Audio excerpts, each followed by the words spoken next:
Good evening, one and all. It's Sunday. It's the end of the week. It is time for us to be jumping in to some more good old Warframe. Welcome on in, everyone. Hope you're doing well where you are around the world. And if not, well, sorry to hear that. All the same, hope you can sit back, relax, and enjoy the next few hours of this stream. Welcome on in, everyone. Welcome. Now, a quick little note, today's raffle, whilst we usually do a platinum raffle for about, 75 platinum, Kelton, thanks for the bit. Today, instead, we have got 4 giveaways for 100 platinum. So what I'll be doing is, when we draw the draw at the end of this stream today, which you can all join right now if you really want to, 4 names will be picked out of the hat, as it were. 4 people will be contacted as winners. 4 people will need to respond within 24 hours to make sure they claim it. And that could indeed be you, my esteemed viewer. That could indeed be you. So you've got that to look forward to, absolutely. But for now, one thing that crossed my mind is that this is only going to matter to people who can't hear this right now. At the start of these streams, I have got it set up so that Twitch should start running the ad schedule 1 minute after the stream starts. That is the soonest I can make it start. Interestingly, the way that Twitch handles that is it waits a minute, then it says for a minute that there is going to be an advert in about a minute, then it waits after that, and then it realizes, oh wait, yeah, I said I was going to do that. And so Twitch starts running the ad, usually when I start saying, hey, welcome to the stream, for some reason. In fact, I'm fairly certain there are going to be some people here right now who are only hearing that bit. They didn't hear the, hey, how's everyone doing? They heard adverts. And if that is you, blame Twitch. It doesn't know what a minute is. And I think about the only solution I have to that is to have an even longer intro. Because it's got a 3-minute countdown. The only way to get around that would be to have an even longer starting soon screen.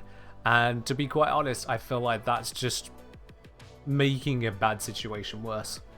So if you ever wonder why ads are running right at the very start of the stream when I should be saying hi to everyone, it's because Twitch doesn't know what a minute is. Sorry about that. The other option I have would be to delay the start of adverts a little bit longer.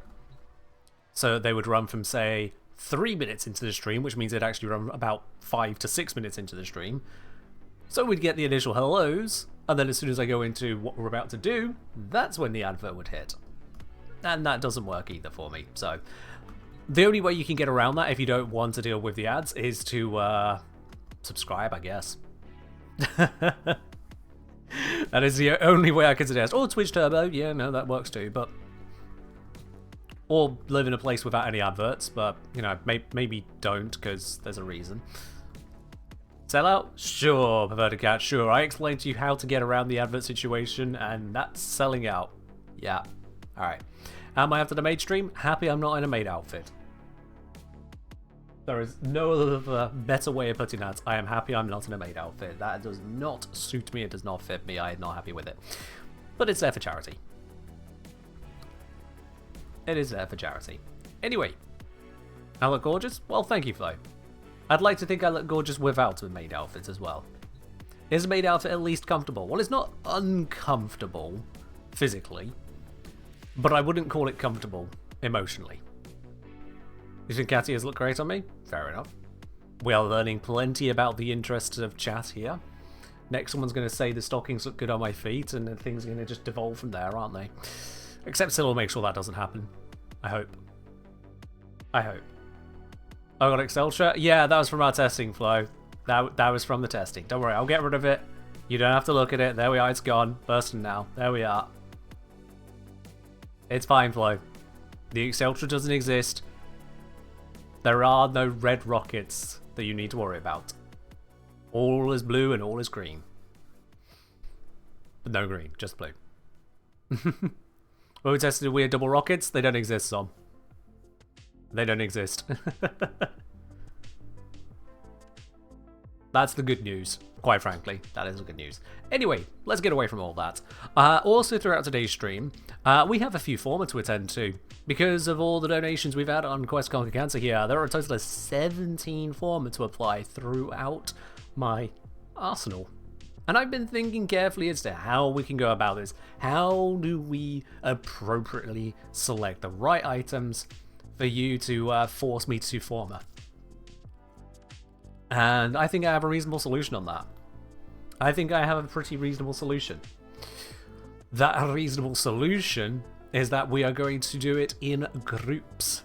And the very first group who get to decide on the matter are in fact a group that is well represented in chat at the moment. Those of you who have a VIP badge. For this first round of Formas, those of you with a VIP badge may suggest where the first Umbral Forma could go, and then we'll put that to a vote. Pay to win? You can't even buy a VIP badge, Umbrella, so don't even start with that. Not buyable. Just quite literally earn to win. Watch to win, if you will. So, now that's only going to get it to the vote. The vote will still be the chat, open to all. So the VIPs only get to dictate the 5 items we're going to put on the poll. So, VIPs, get picking. What 5 items would you like to put on the Umbral Forma poll? And that has to be Warframes. For the Umbral Formas, it has to be Warframes. We're not putting Umbral Formas onto random melee weapons. Screw that.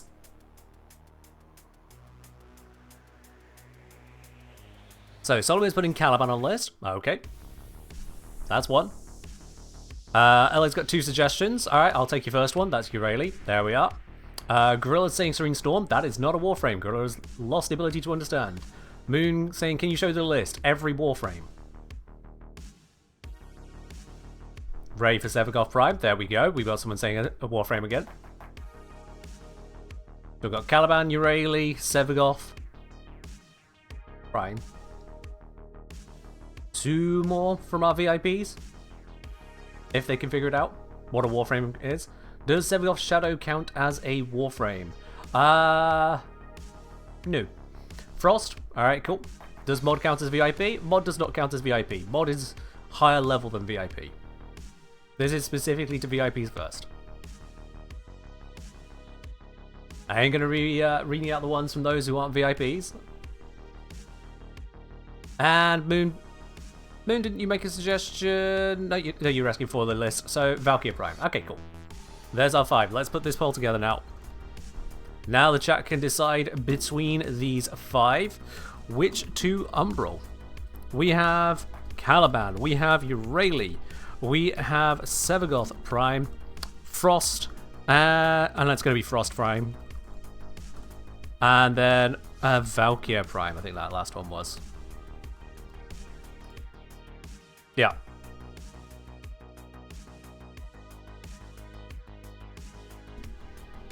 Okie dokie. Gonna give you all just 1 minute on that poll, so make sure you do get in on that sooner rather than later. There is the poll of 5 items. If someone has made multiple suggestions as a VIP, they get only their first one. There's VIPs plural, not one person spamming them all. But now y'all chat get to vote and choose. Which one are we going to put the Umbral into? The first Umbral of the 4.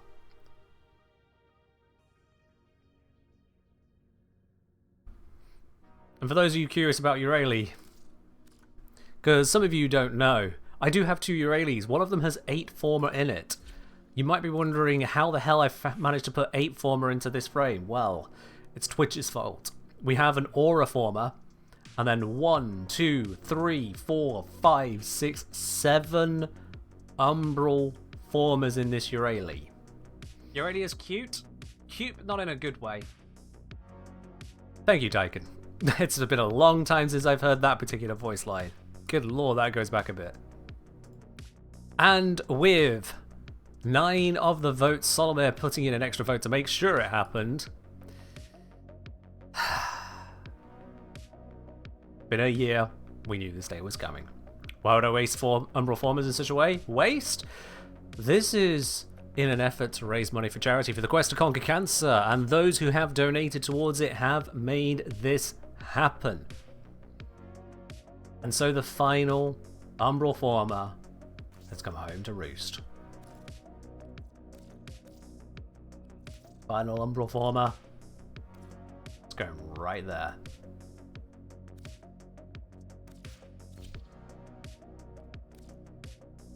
There it is. There it is. I can't put the prime continuity back on, so I'm going to have to slum it with normal continuity now. Not that I use this particular Uraili. This is now an 8 Umbral Uraili. And no, you can't put an Umbral in the Excellent slot. We tried. This is as Umbral as a Uraili can get. It cannot go any further. It mustn't go any further. This Uraili is done. Or done for. And now I need to level it up. Imagine if they allow you to take out Forma in November. That would be odd. Can you Umbral Forma the Aura slot? No, you cannot. You can't Umbral Forma slots for which there aren't Umbral mods. It's just not possible. It's just not possible. But that Uraili is going to need ranking up. And now, that is just one of the many Formas that need to be sorted out today, because there's also a whole bunch of ordinary Forma. So, let's open this up. For this next Forma, let's go for literally every single person who is subscribed, VIP, or mod. Basically, everyone with a channel-specific badge next to your name there. VIP, subscriber, or mod.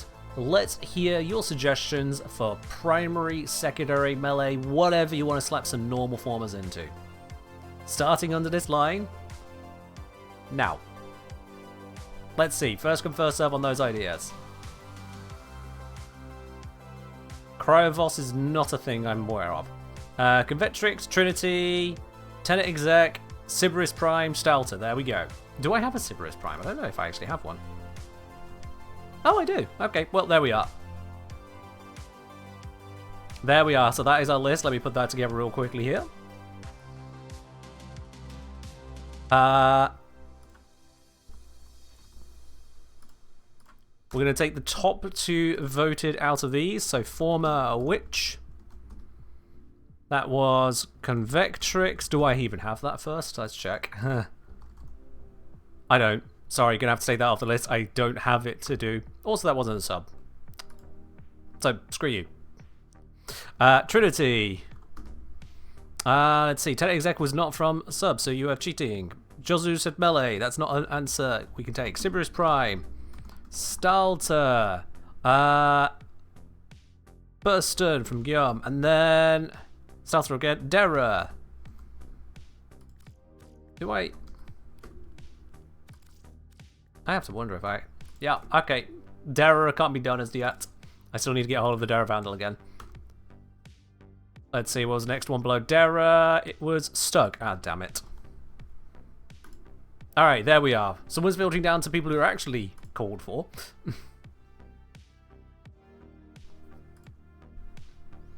Which Forma? The top 2 items here would be selected. Which Forma?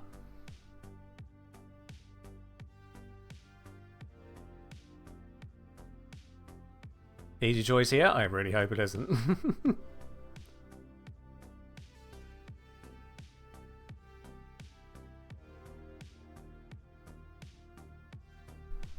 have to spend 5k to vote. You spend 5k if you want a double vote, Ray. You get 1 vote for free. Extras cost 5. If it's breaking, you probably already voted and didn't realise. Or it's Twitch being Twitch. You haven't voted on this? Okay. Well, Twitch broke. Bug report it to Twitch. I can't fix that.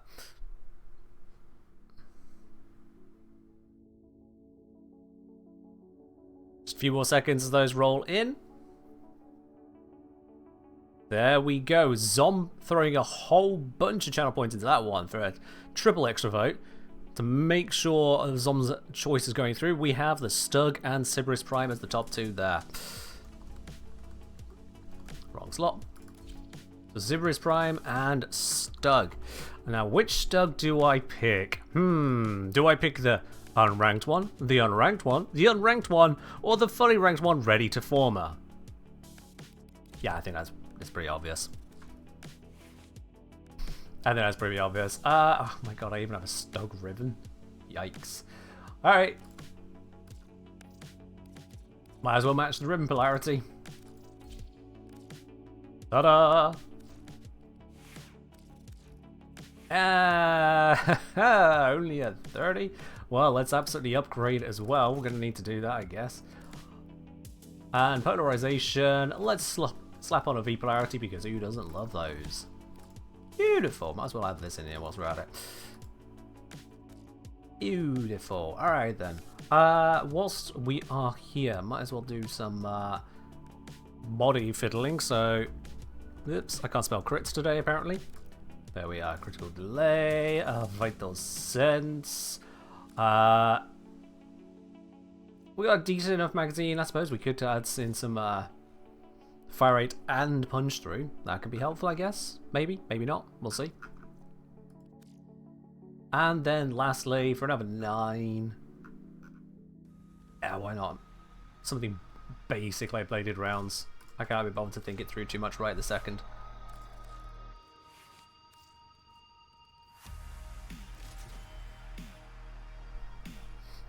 It's saying charity really is money for research. Donors memes this channel here for that. Yeah, fair enough. Isn't the reason why one of those Stugs was gifted? I honestly can't remember, Snake Raider. There's a lot of stuff going on. It's hard to bring it together. Hard to bring it all together in my head. Alright, we can also slap another mod onto here. With the way the Stug works though, I think Lethal Torrent. There we go. Just good old basic Lethal Torrent. Can't be upset with that. Fulmination, maybe another one. If we get there. Does the Stug have an arcane adapter? Yes, it does. Yes, it does. Alright, so we have an unranked Urady, Siberus, and Stug, and apparently a mock-on bow. Not sure where that came from. Let's get that leveled up, and whilst I'm at it, let's equip a good old Worm with Verglass to help us out on that.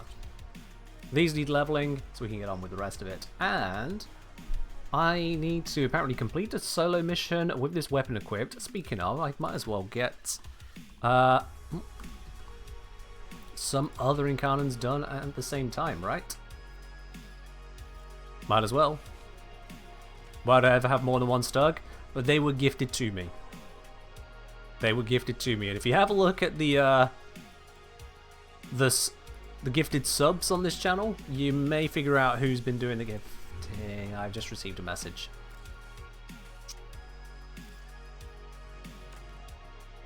Think you were running low, says Zom. Oh, okay. I was scared it was another Stug, but it's a Forma. Thank you very much, Zom. Appreciate that. Why not Forma a companion and weapon? Because I put a call out for 5 items to put into the poll, and then took 2 from the poll that were voted for. We're spreading it out over the stream a bit. Alright. Let's quickly get the Incarnon challenge done on those 2. It's just complete a mission, so we can just speed right through that. Very, very simple stuff. No golf ball this time. No golf ball needed.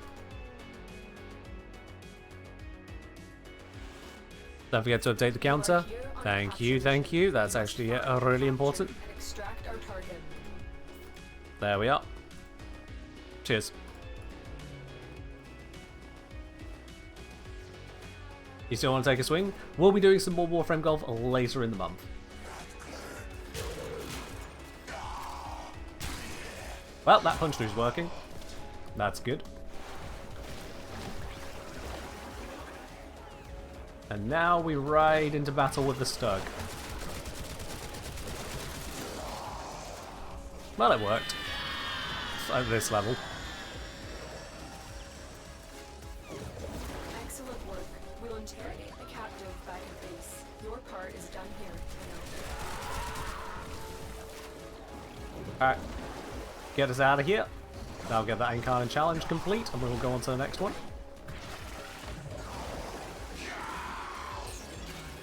I'm just going to bounce off everything.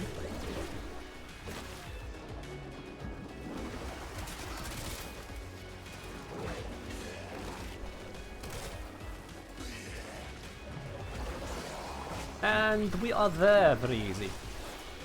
Very easy. Another job well executed. I even gained some vent kit standing, as you do.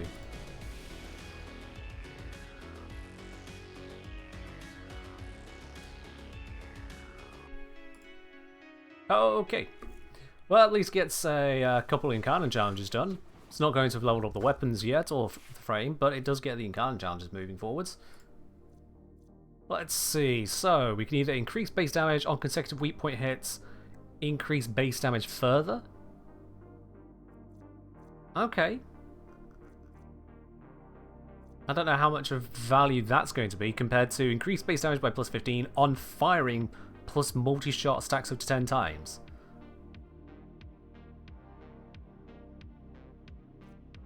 Well, why would I not pick this one?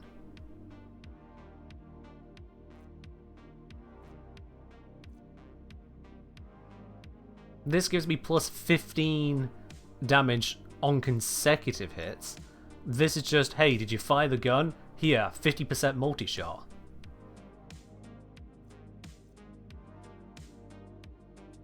How are these even remotely comparable? Why would I pick this one?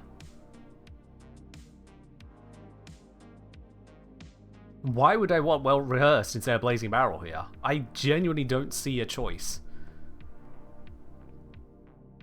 Swung Silver saying the first was more DPS. Yeah, see, this is what I'm asking, Swung Silver. Are you saying that because you believe it, or are you saying it to be funny? Because if you're trying to be funny, you missed.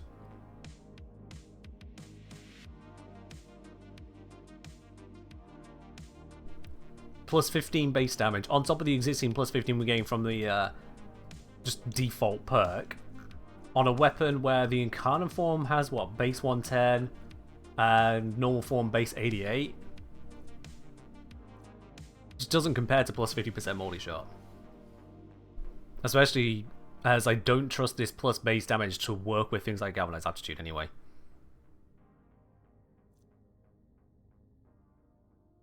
"31st is slow damage for the X-Trans." I mean, it's more than 30. Plus 50% multi-shot does you a lot more than a little bit of damage. A lot more here. That is wild. It's genuinely wild that they offer that.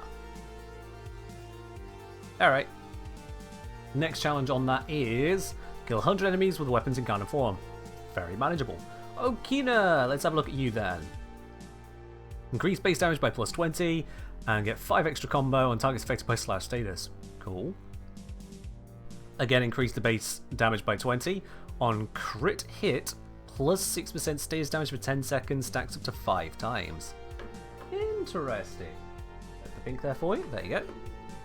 Interesting. So we can either get plus 30% status damage, so long as we're getting consistent crits, which shouldn't be too hard to manage, or we can have combo gain. I'll be honest, I feel like combo gain isn't difficult to attain.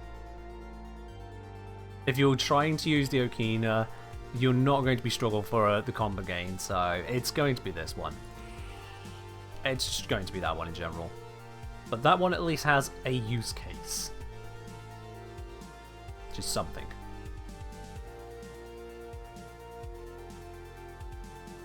Okay then, which should bring us to activate weapons in Incarnon form 6 times in a mission. That one is faster cheesed, but as I'm leveling things as well, we don't need to cheese it. Well, the new Incarnon weapons? A whole bunch. A whole bunch. It was... I'm trying to remember the full list of them in one. You know what, I'm just gonna bring up the wiki. Circuit. Circuit, Warframe, what's in rotation, because those are the 5. It is... Dara, Sibris, Sestra, Sicarus, Okina. There we are. That's the 5 of them. I have another inbox message. What's this? It's from Silenci. Have another stug, he says. It's not a stug. It's a rug. It's a Austrian rug. Stug. It's... Yeah. Thank you. Thank you very much for the rugs there, Sil. Let's see. I can... Oh god, what a sight. Rug. Apparently I have 2 sets of these rugs now. Excellent. Alright, well let's just... There we are then. I am pro interior decorator. Yes. Alright then, let's do some shooting with the Stuggin over on some good old Steel Path Draco, because why not? Actually, we're using the Cerberus, but yeah. This might not be a good idea, but still. We'll see. How much plat has my community spent on me for bad jokes? No idea, Zom, and I don't want to know, because that requires reminding ourselves as to what Mirrorlane did with relics. And we don't want to think about that. We don't want to think about that. Life support has been cut off. They're trying to there's a bug feature where you do melee Incarnon quest to activate melee Incarnon with all weapons, open Incarnon, Winchester form. Secondary will contribute to melee happen here. Okay. Yeah, thinking about it, I probably should have equipped the Merlina Augment if I was going to be using the primary here, shouldn't I? Like, I'm literally not using the secondary and I'm on the Urayli. Mistakes were made.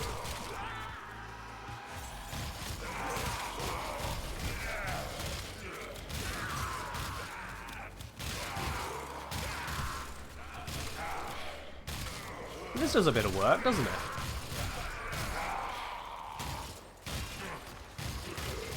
Like, these are Steel Path dudes. And I'm just having myself a good old high scope point and click adventure. Hello, King.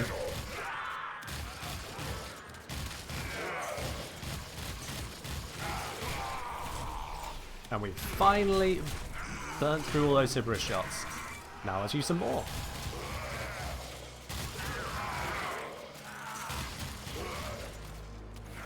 For a single target weapon, it's getting work done. Even against the Eximus. Not a blast, so it has effectively a small AoE component to it as well. That's looking okay. My hit points, however, are not.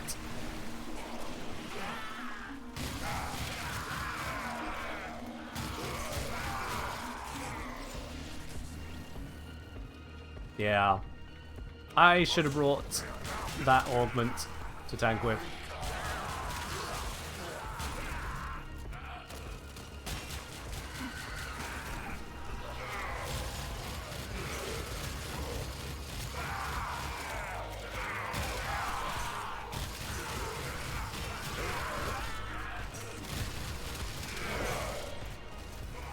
Yeah, we're gonna perish. There it is. Pushed it too far.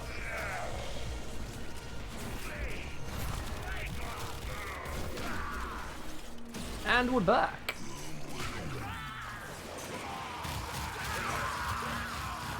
Have I got the kills needed with this yet? I feel like I have.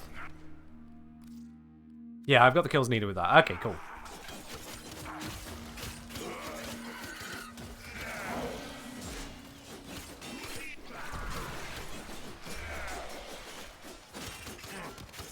So we're just going to, I mean, I could just quit at this point and then cheese the melees. I feel like that's probably the smarter idea right now.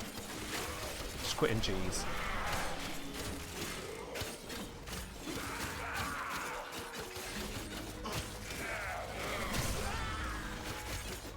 Yeah. I don't particularly want to wait out that Incarnon timer a few times over. So I'm going to quit and cheese it. Do I have drops? We have giveaways, not drops. Giveaways, not drops.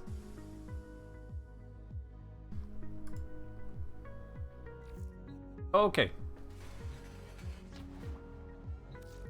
Let's have a looky-do then. So, first of all, the upgrade we can now do on the Cerberus.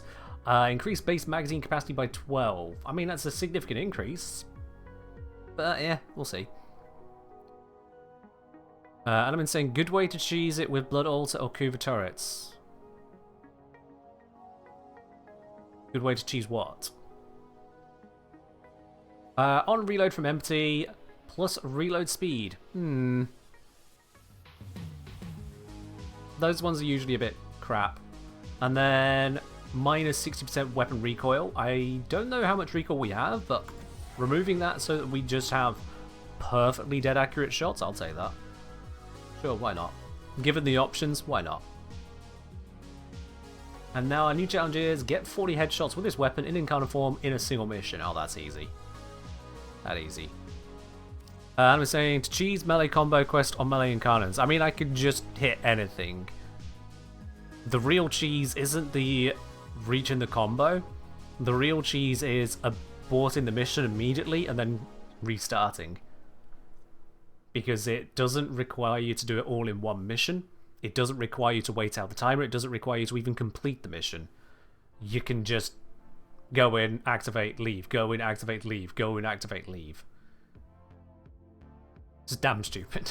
But we take those, I guess. We take those. That is really unsettling seeing out there. It's just wrong.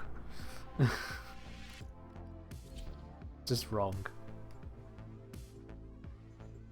You can die on a mission, keep getting the car and it completes. Oh, that's a point. I suppose, yeah, if I do die and respawn. Would get myself up with operators still count for it?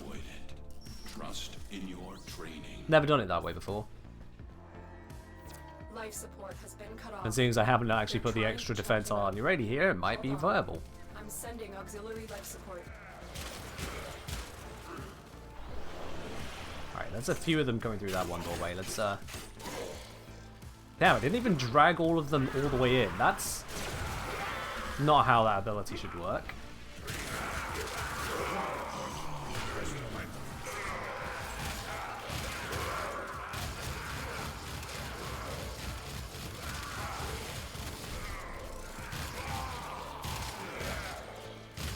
Well, that got a few headshots quickly. I've already done the headshot challenge. Alright. Easy. If I jump out of bounds, will that wipe it? No. Still got the Incarnon, so let's go with the death route then. Operator revive doesn't count? Okay. These it is. Just to verify that for my own choice. Curiosity. Okay, that's oopsies. I did that wrong, so I guess I'm gonna have to do it this way anyway. Oh hey, a lich has spawned. That's gonna make dying more complicated.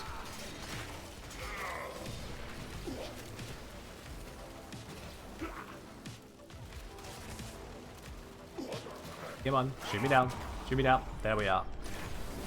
Give a retry on this. Yeah, no, that definitely preserves the Incarnon form. Okay, had to be certain. Truly dying isn't complicated. I mean, it's a little bit more complicated if I didn't bring, frankly, inappropriate defense, what I'm trying to do here. Also, that is going to slow down my death. Murder me! Aegis activated. I'm immortal. Gonna have to wait now. Gonna have to wait. Aegis activated again. I'm still waiting to die.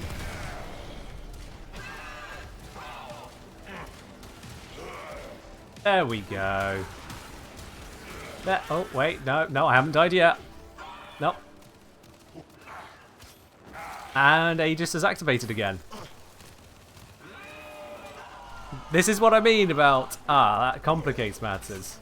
I do actually have a reasonable amount of defense on this frame. It's only missing the whole using Merlin a bit. I might run out of life support first. I think it's easier just to quit and restart. I really think it is easier just to quit and restart.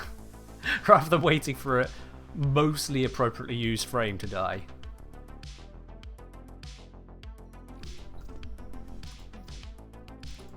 Oh, what's this?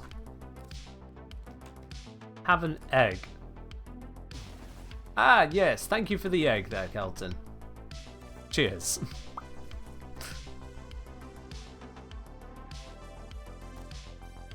Let's try that again. Yeah, Aegis Worm Lich means no die. It was certainly keeping me alive a little bit longer than one would hope. Accept your death. Hello, Mecha. And you may yet avoid it. Trust in your Right. training. Rather than going through that whole process, and I could have switched frame to be honest. Trying to choke you out. Hold on. I'm sending auxiliary I'm just gonna get the combo, activate the Incarnon, and immediately quit. There we are. It's just simple. You could do it with any frame, you could do it with damn near any mission. So long as you got enough enemies to get the combo, you're good. Oh, Sil, can you grab that for me?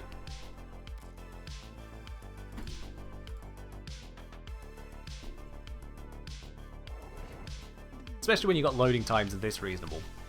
Someone's asking about the dropship I'm using here, the landing craft even. And that is from the Zephyr Deluxe set. I think it's Zephyr Harrier, something like that. Yeah, Zephyr Deluxe set. That'll give you that shit. Sending life support capsules your way. Choppy, choppy, choppy, choppy, choppy, choppy, choppy. Combo! And we're out. Seconds to do.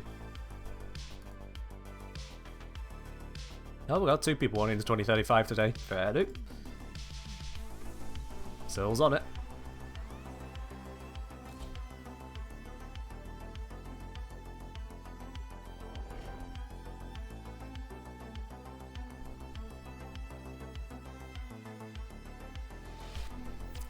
And once more to get the Incarnon challenge done. Let's go.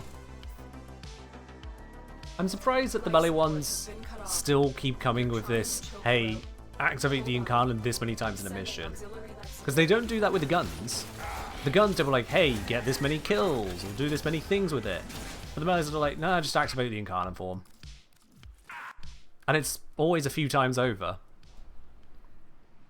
They could go for get some finishers, get some heavy attack kills, something using the weapon's nature in some way. Nope. Nope, they settle for activate the Incarnon form. Which just invites this cheese. Let's be real. Alright then, let's see. So we got the option of a little bit more range. Combo time pauses when weapon is holstered. Don't use that if it's going to be a stat stick. As if it would be. Or Swordsman's Celerity plus movement speed. You know what, I'm going to go for the range. I'm going to go for the range on that one. And now we need to reach 10 times combo multiplier 10 times. That's going to be very easy to do. That's going to be very easy. So we have the option of base crit chance, base status chance, and status duration, or base crits and status. Honestly, I think I'd go the crits on this. Like, a little bit of status is nice, but the little bit of crit is just going to end up doing too much more. So much more. And this, base status chance by 12%. Again, that's nice. That is a significant increase on the status chance. Yeah, it's a 50% increase. And the plus status duration is cool. But more crits. More crits is more fun. Yeah. Heavy attack new galvanized mod. Yeah, that's a shout. That's a shout. I can absolutely slap that on here, can't I? Oh wow, okay, this Okina was not upgraded. Let's fix that. There we go.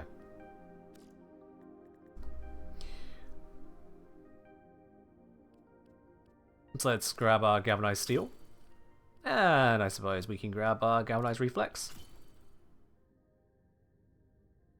There we go. Can't fit the Galvanized Elementalist as well with this approach, but this will be fine. Yeah, these will be fine. We're not doing anything too crazy. It's just swinging to get the challenges. I'm not going to pay much attention to it. What I will do here is stop using this Twitch's fault. This was Twitch's fault when it was surviving. I could fit Corrupt Charge more combo? I could. That is a point. Oh, I can't switch off this. I need to rank it up. That's what I'm doing. I remembered that. And what can we do here? Base stage chance. Effect doubles in Incarnon form. Okay, that's a fair amount. On full burst hit, plus 20% damage, resets on reload. Oh, so it stacks? Or is it just 20% once for the entire mag?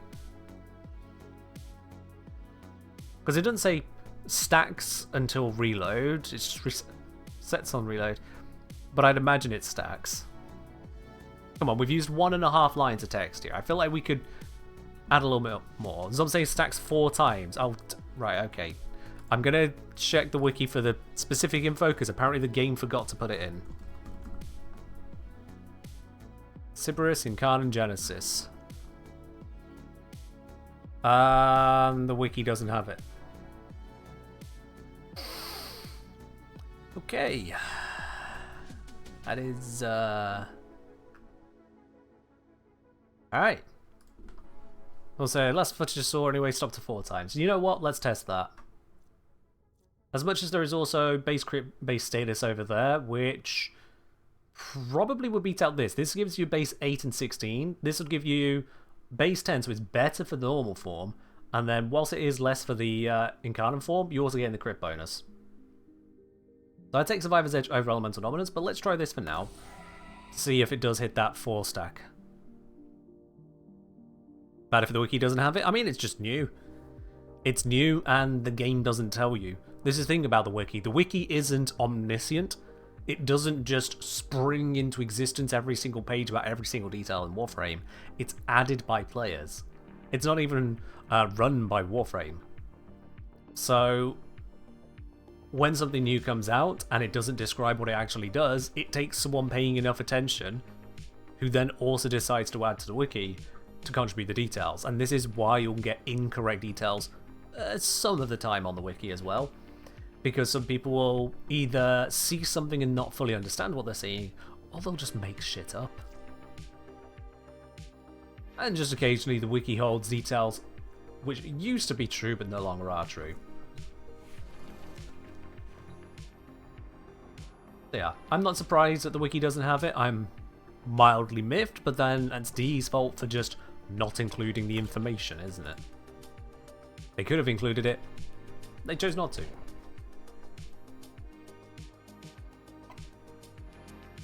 It's interesting it talks about resets on reload, considering that the bursts are only in the Incarnon form, but I suppose it is a reload to switch back. Hello, Adrian, things are going well here. Things are going well. Hope things are well with yourself. Life support has been cut off. They're trying to choke you out. Hold on. I'm sending auxiliary life support. Alright, so that's charged. I still didn't equip a proper tank. Alright.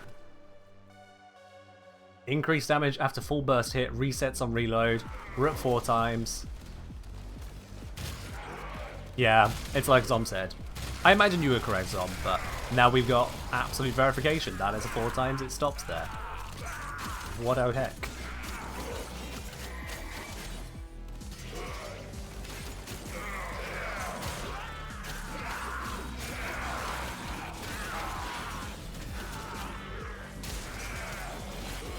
Yep, taking a few hits here.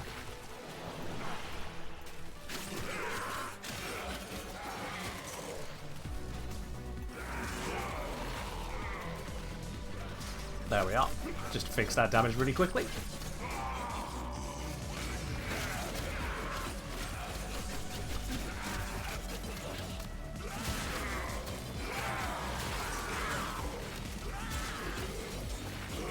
Little bit more.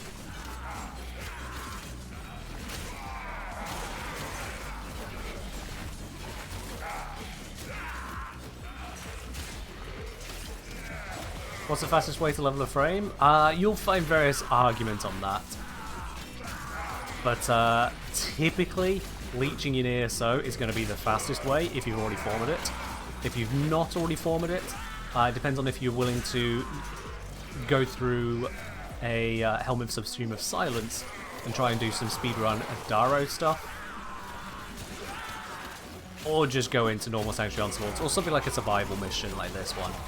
You can get a lot of XP in these kinds of survival missions and just kind of blitz through it. Also, I think I've already done the challenges now.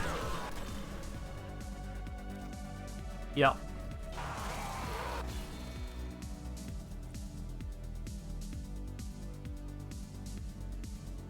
Yeah, you'll find competing ideals when it comes to the fastest way to level a frame, but undeniably, ESO is one of the absolute fastest if you've already formed into the frame or if it's for a weapon. And then outside of that, silent speedrun strats on a Daro, and it's not as simple as that, can do you quite well, or just take it as a Steel Path survival or a group survival and just munching through enemies. Do note the ESO only works if one is above MR13, not only if it's formed. Good point, yes. Otherwise you'll need to be in normal Sanctuary Onslaught, which you can take any Warframe to. But yeah, good point, good catch there.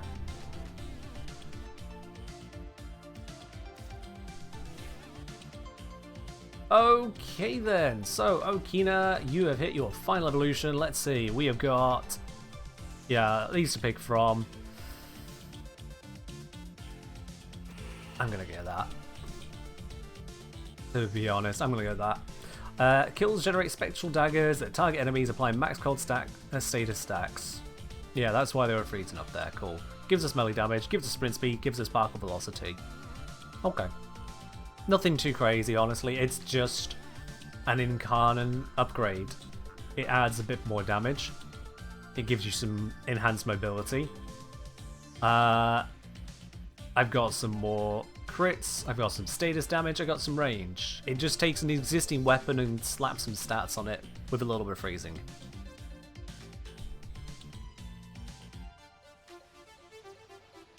New melee slot weapons of Frost? Sure, if you wish to. Can't say that it really matters that much, but if you wish to. Lighting Frost being juicy? Yeah, I guess, yeah. Yeah. Add influence freeze a whole room, assuming that works. Don't see why it wouldn't, but again, it's an assumption. Alright, let's actually properly level these things now. Now that those Incarnons have all been attained. It does? Yeah, fair enough then, okay. Well, let's take our Fever Strike off, and let's get the Electric Shocking Touch. And Voltaic Strike as well, why not? There we are. That'll do it. I think I have some more inboxes. From Tycoon, we have got Pew Pew for a Mimica Shortsin. Fair dude, thank you very much. I'll pop that next to the other Mimica. Or maybe it's the same one, mimicking it.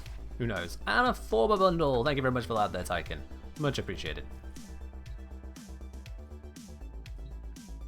Weirdly, Spectral Daggers can proc electric, magnetic, and cold.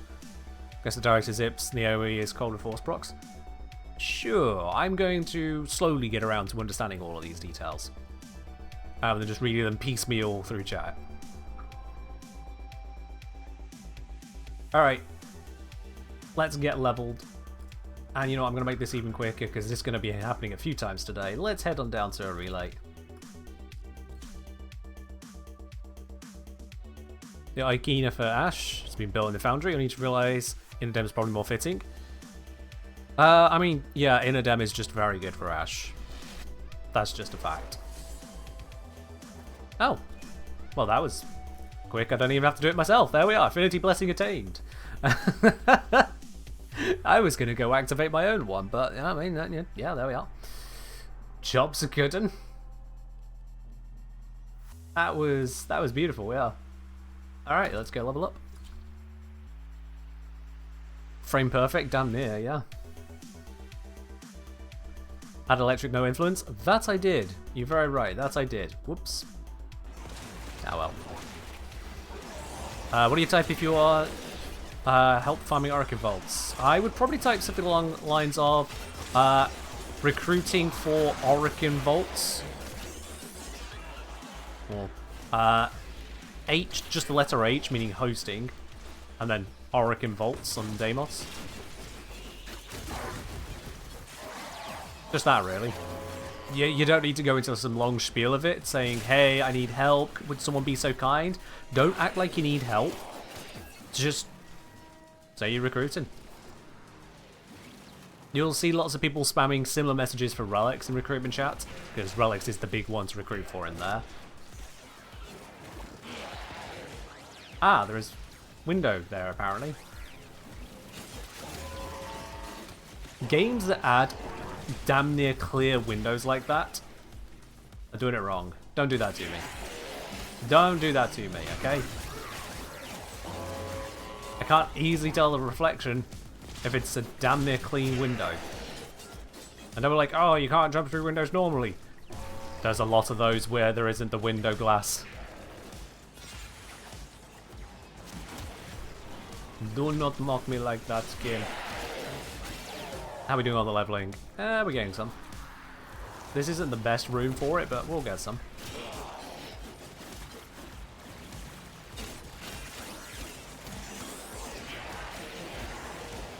Yo, Tycoon, thank you very much for the 10 gifted subs going out to the community there. Woo!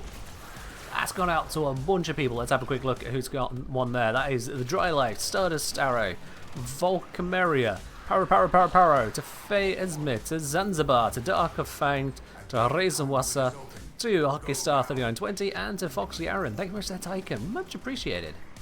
Cheers. Arcane False means corrupted bod farm? Typically, yes. Yeah. Typically, yes. Tycoon. Cheers.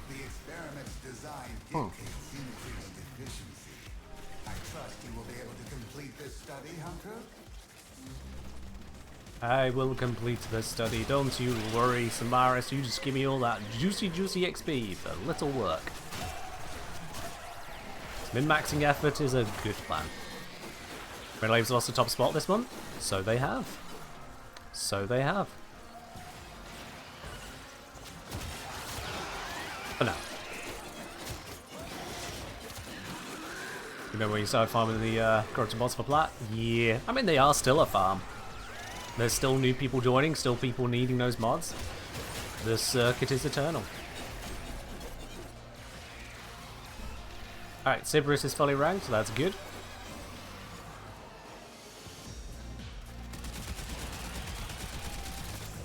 I don't know why I'm even trying to level the Stug directly here.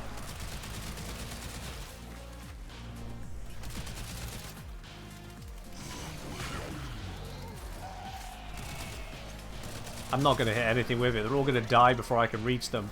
Have I got both a Mirage and a Sarin on the team? Yeah, I'm not going to hit shit. I think they killed that before I could shoot it. Hey, Fantagolas, I recently got Prime footed. I don't get why people sing its praises. Oh yeah. It's expensive to fit, but when you fit it, you just never, ever get knocked down again. It's a nice feeling. Granted, needless on frames with total status immunity, but where you don't have that, it's nice.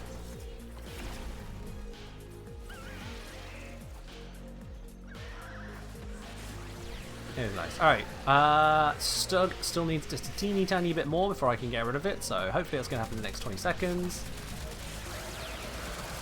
There it is. So it's just your ready ranking now, which is easy enough to achieve.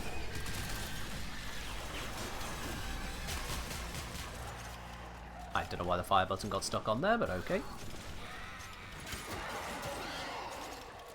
19 more days for Prime Footer for you. Nice. Yeah, might as well follow them. Might as well get your AD ranked up here.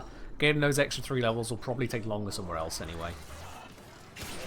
Might as well do this here.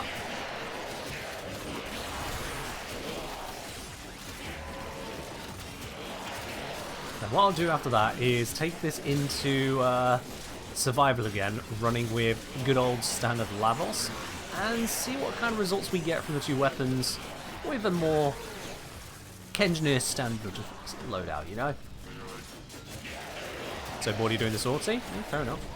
Sortie's your thing, do the sortie.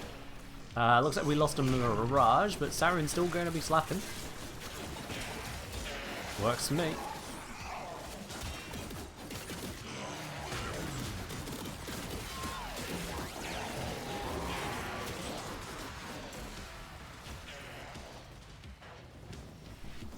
You're nearly on Prime Shred. Nice. That's another good pickup.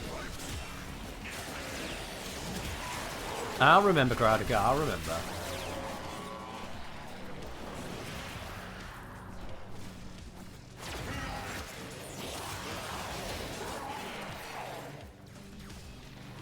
I'll also put a Tennokai onto it. Yeah, that would help.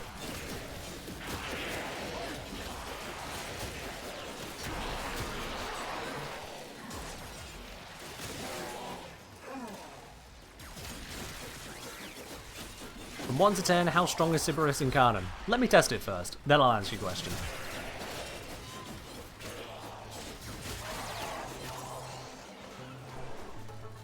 It's really hard to judge a weapon when you've not finished leveling, incarnizing, modding it. You can get an idea, but that's just an idea.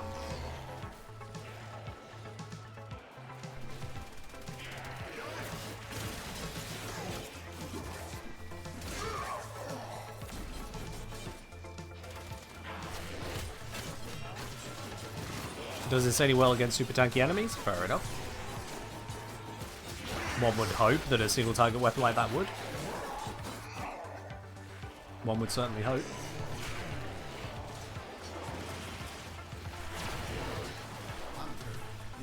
Oops, got the 4 disabled. Oh well. Hardly a loss. But yeah, we are definitely at max rank with the Area as well, so that is good. And relic claimed. Nom nom nom.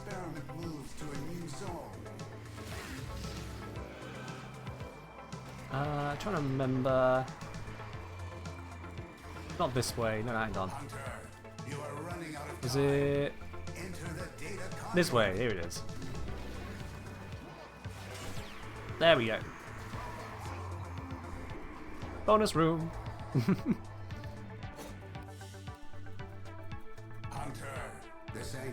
As I'll say, from comparisons, you say single target better even than Burston. Okay, I mean, we can have a look at the details, see how that shakes out.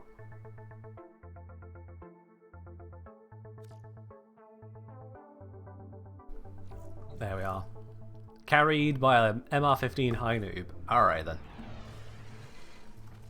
Works for me. So let's have a look at this. Sybaris base stats in Incarnon form is giving us, let's see here, 3.3 fire rate, standard multi-shot. We fire 4 shots in the burst pretty damn quickly, fair enough. And it's 125 base damage per shot in that 4 bullet burst. Okie dokie. We got 25% and 3 times on those. Any conditionals? Got some conditional extra damage there, but it's not going to be amazing. We could go in the crits and whatnot this way as well. I don't imagine anything life-changing is going to come out of that. The main takeaways: 125, 3.3 for 25.3. Burston. First Incarnon. Let's just break one of these so I can have a look at it properly.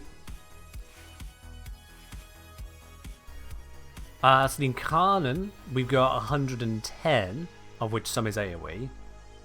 Crit chance is double. Just double. And fire rate is 20 versus 3.3. But we're not firing a 4-round burst, so if we consider it in context to a 4-round burst, we can consider it more like a fire rate 5 to fire rate 3.3. We still got double crit chance. Now granted, this is with a perk no doubt giving it crit chance. Yeah, there we are. But still, that's quite the difference there. 135. Yep, we got a 4-draw platinum raffle today, Oven Cake. So 4 different people are going to be claiming 100 platinum today. Oh yes.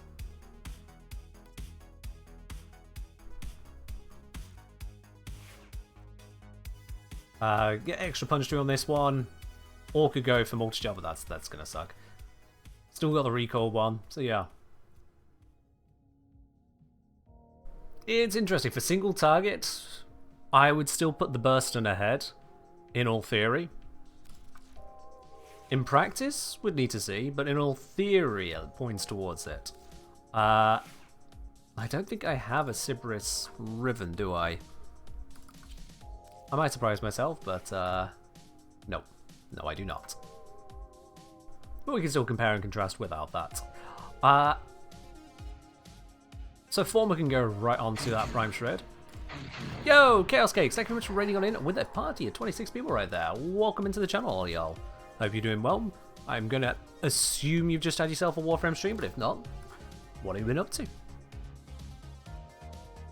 For everyone joining in, we are having a look at the Okina Prime, Sybaris Prime, as Incarnons, and going to be looking at least one other weapon when I remember which one it is.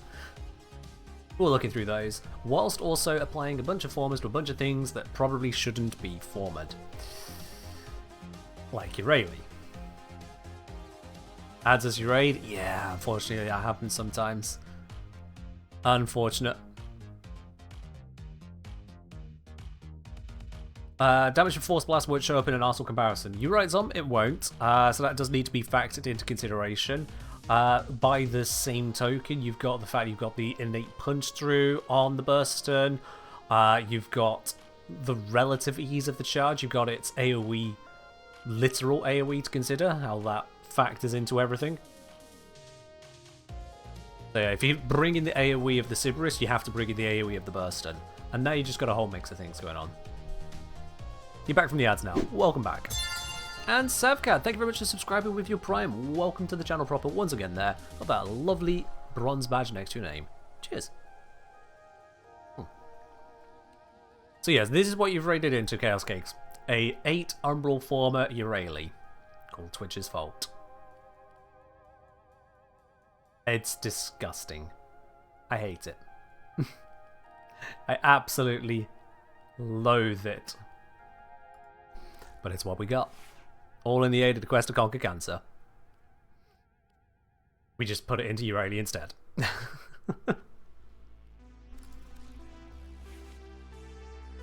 Is it really that bad? I mean, do you want to put 8 Umbral Formers into Eurali?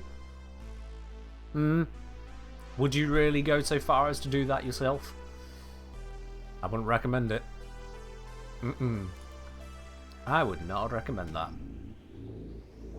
Okay, so with the Sybaris, I'm going to need to form it again to get particular value out of it. I could take out the Serration here and replace it with Galvanized Aptitude, which might not be a bad shout, all told. Yeah, let's do that actually. Let's do that now. Grab our Galvanized Aptitude, slot that in. We've only 7 left to work with. I could go Argon Scope. Seeing as we are scoping and headshotting, I absolutely can go that. That could do some work. The Elementalist, those are 9, aren't they? Yeah, it's 9 for that, so that's not going to be a choice right now. Gorilla Glock, what's a group of goblins called? A chat. Let's make sure you're ready, the Goblin Queen. Unfortunately, Gorilla, I cannot give you time of day on that because you're encouraging others to start spamming out shitty jokes. Please don't. I'll give you that for the now, just for now, but please don't. We've been down this road a million times, and it does not end well every time. iDotto asking, Ken, do I have to snapshot Hydroid 3 to buff his 1 and 4? Honestly, I can't remember, sorry. I don't remember if they work on a snapshot or not. Yeah. Have we reached 8 Umbral Urali? We have, Ackerman. We have indeed. 8 Umbral Urali is real. Okay, before we get into testing out that Sybaris... No, let's give it a quick test now, then we can screw around. Let's give it a very quick test now. Yeah, that's the one. Don't know why they bounce around. For you. Just offending me having it there. Also, no Xeneric on Lavos. That also would offend me. There we are. Okay. Let's see how this goes. Let's take this all the way up to the testing ground. It's a nice little stomping point. Let's see what the Sybaris can do. Let's see what kind of power we can get out of it, especially with the Argon scope. So we got even more critage. Their focus impressive. Could be good. Give them all warriors' death. Could be bad. Life support I'm not has going to be been using cut Lavos' abilities at first, where I can Trying to avoid choke it. you out. I want to see it just as is. I'm sending auxiliary life support. We're going to go to a different mission, where we don't have Corpus raiding in. Bloody invasions. Base Argon scope at the moment, due to fitting purposes. Goddamn invasions. It says Survival Couva Grenier. But it's actually... It's not. It's not Couva Grenier at all. DE? DE? Come on. Alright, Lewis Steel Path it is. We'll just do somewhere different. Because I don't want to be dealing with a bunch of those in that corridor. It's not going to deal with them. Their rage is vehement, their focus impressive. Give them all warriors' death. Alright, I'm feeling the lack of serration there.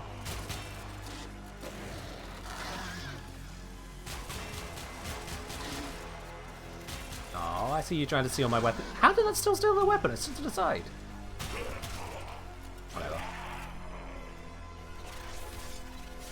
The Orican Neural Sentry. Just started playing Warframe a week ago, finished the quests, up to date, don't really know where to go from here. Any advice? When you say finish the quest, you've done every single quest in the game in a week. I just want to be very clear on that. Is that what you're saying? Every single quest in a week? Main quest. And when you say main quest, so you've completed Whispers in the Wall, have you, Kieran?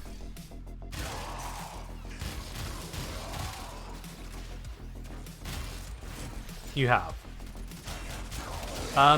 Congrats on how much money you must have spent then. What, to get the mods, Necromech, rushing any Warframes in particular? They did remove MR requirements from main quests, yes. To allow people to do exactly what Kieran's done here.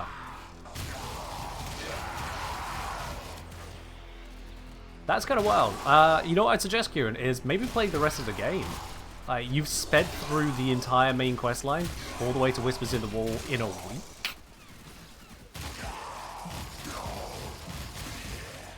Have you tried out, like, literally the rest of the game?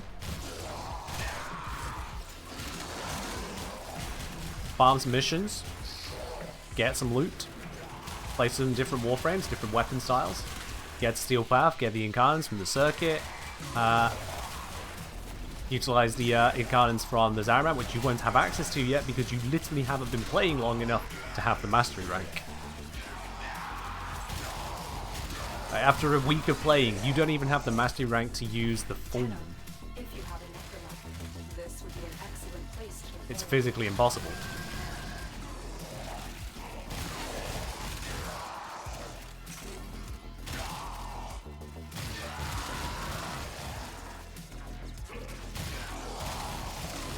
Yeah, play the rest of the game.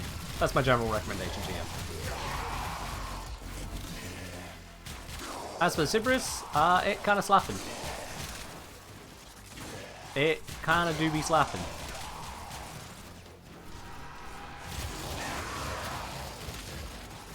I'm just bursting everything down. If they bunch up, suddenly blast everywhere. If they split up, headshots for the win.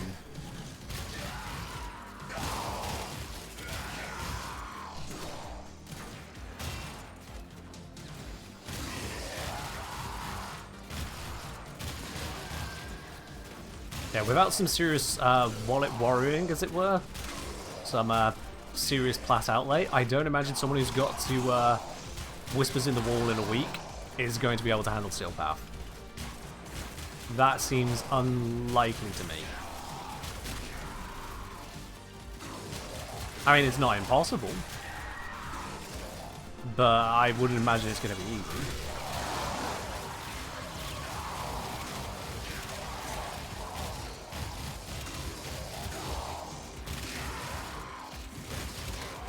Life support is going down a little bit. I'm trying to keep up my kill rate here. What's my kill rate at the moment? I mean, it's over the 100 per minute. Okay, where is that guy shooting from? Never mind, it died somehow.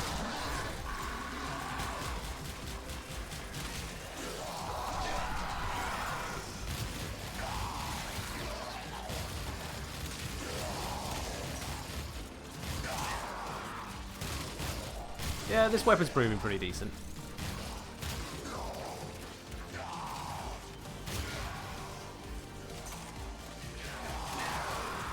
You wasted almost 2 weeks just for the rep to be able to craft your Necromech? I mean, someone can just buy it with Platinum. Just caught your conservation video. Do you watch Perrin? I don't know what Perrin or who Perrin is. Oculists, if they scan you, sentient fighters won't be far behind. God, how many things will there spawn on me right now? Okay, Mania. No, we talked about this. No cheating. We, little dodgy shit. Perish.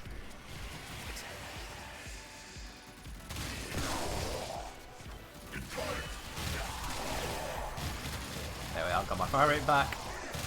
Now I can piss off the sentients. Still got my life support going down. I've got sufficient kill rates. Where's my life support modules? That's weird. I have over 100 KPM. That should be sufficient to be maintaining life support. Why is it not maintaining life support? The longer you hold on, the deeper I can search. But Yep. you need Try to not to get know lasered. extraction is ready. These manifestations, they Dealt with aren't that pretty from the handily. century. Destroy them. They are drawing from your life support. Worms down, so I slow down the rate of fire on the Cerberus.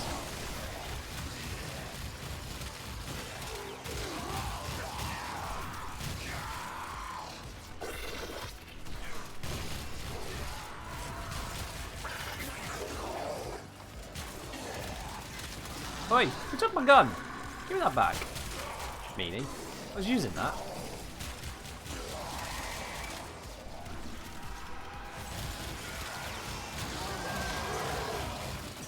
Yeah, I don't know if it's something specific about this mission, but these life support capsules are not rolling in at the speed I'm used to. But then again, I usually do the testing ground in the Sentinel one. To be a little bit more certain about the results I'm getting.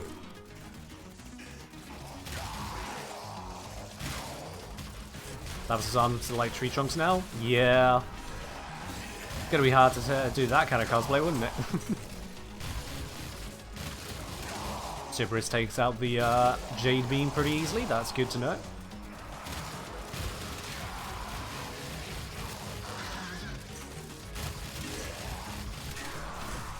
Oh, sweet merciful life support bits.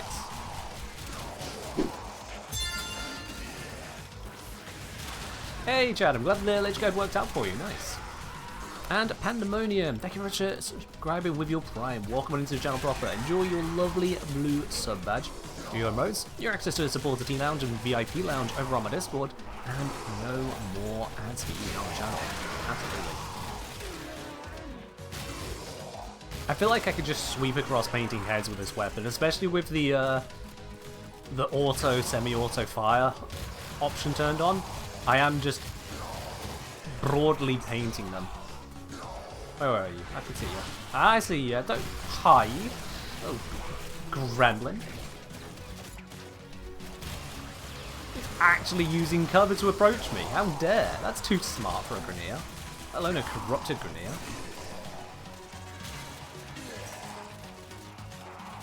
Oh, absolutely dairy.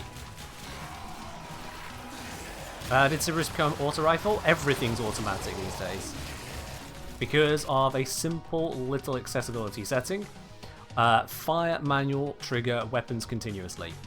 Boop. You have that on, hold down the fire button, your Warframe fires as quickly as you can fire it. Which is just such a nice quality of life to me. And to be honest, I'm not really sure why burst weapons exist. In real world, I understand. In games, it's just trying to mimic real world. And it just makes it feel awkward. You either make it semi or make it automatic. Don't do the bursts. Who's to my gun? Where is it? You there. Dumbass. Give me that.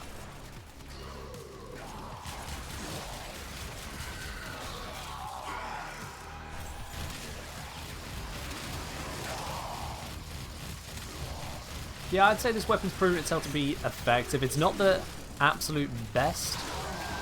I am still struggling on the life support because it's not a general room clear, but that's steel path survival for you. If you're not absolutely on it, the life support just runs out anyway.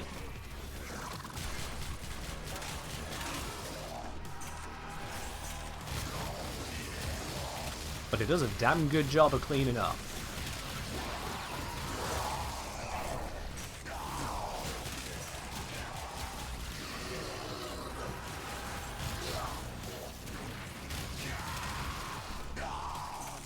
And now that I've complained about the life support, I'm actually making quite a bit of it back.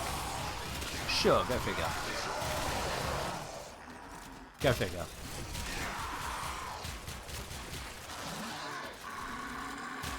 I think more reload speed would be a little bit nice. I don't know how we can get that in here without doing otherwise some kind of damage to the build. But it does feel like a bit of a longer reload than I would like.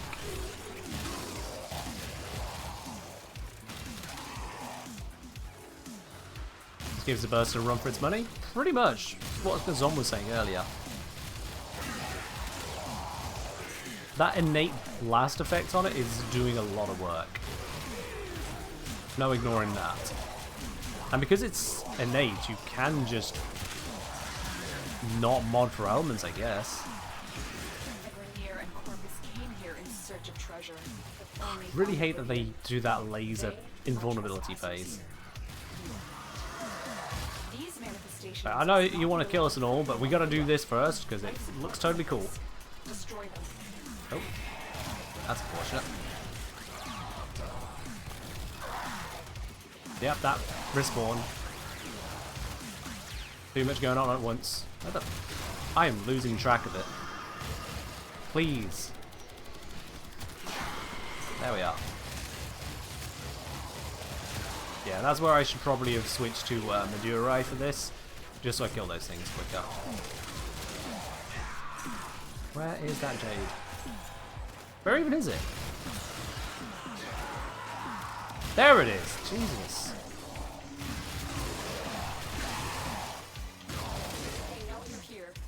Hunting the Jade Exodus is never a fun one because you never see where it spawns for. It's just, oh, it caught a glimpse of you? Yep, Jade Beam now.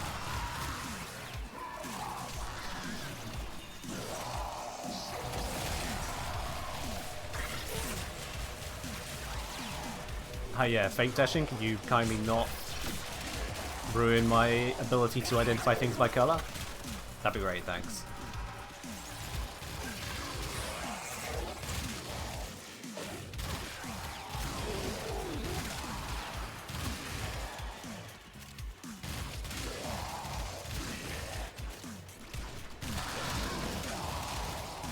Where's the Xmas units gone? There we go. I was wondering if I was going to get one back anytime soon. Just row after row of basic enemies.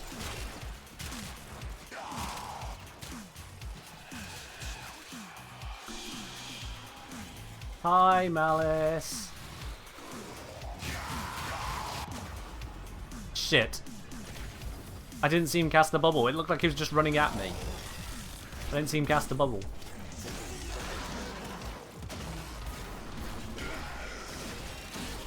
Oh well. What does Primary Deadhead do? Everything that it says on Primary Deadhead. It's a pretty fundamental item.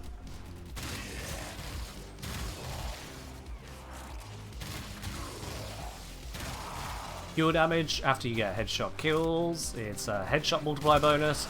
It's a recall bonus. Literally what it says on the arcane.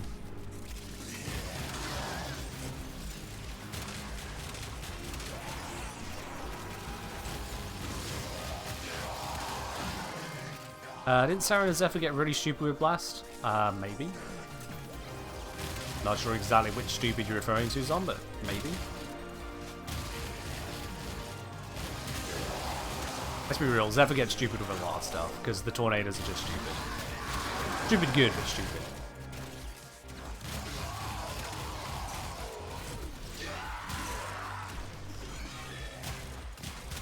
Yeah, I think the Cerberus has proven its capability here. Alright, let's dip out. Owo Uwu MWM sleeping not found on this instance. What? Hey Gear, thank you very much for the 13-month resub, but what? Is the Cerberus build done or more work required? More work required. It's not fully formed to be able to fit everything, but we are seeing the power level it's capable of. Because of the rate of kills there, it's unlikely that any amount of modding is going to give us a random result than we're getting so far.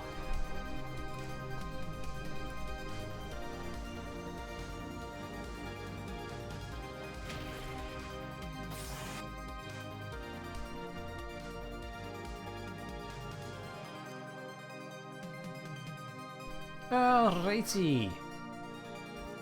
See lessons acquired, the mission complete. Drones scattering, as they do.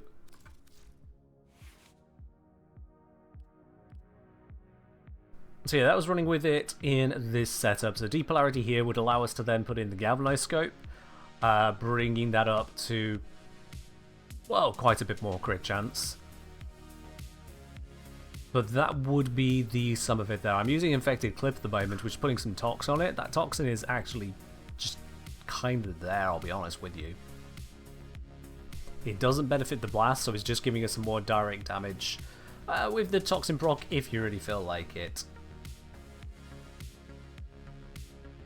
Interestingly, I've got 2 dash plowshares. I'm gonna guess they come innately with it. That is a little awkward. Just a little. We could go with reload speed. I did mention that reload speed felt like a weak spot on it. So we could lose nearly half of our single target damage to have the reload speed instead. I don't think that's really sensible, all told, but it's an option. You've seen people using Elementalist. I mean, I can understand that. Status damage, considering the blast procs were doing a lot of work there. I can absolutely see the value in using Rifle Elementalist, yeah. And that could go in place of Argon Scope. Heck, with us using, if we were using the Galvanized Scope, we could consider using it in place of Critical Delay.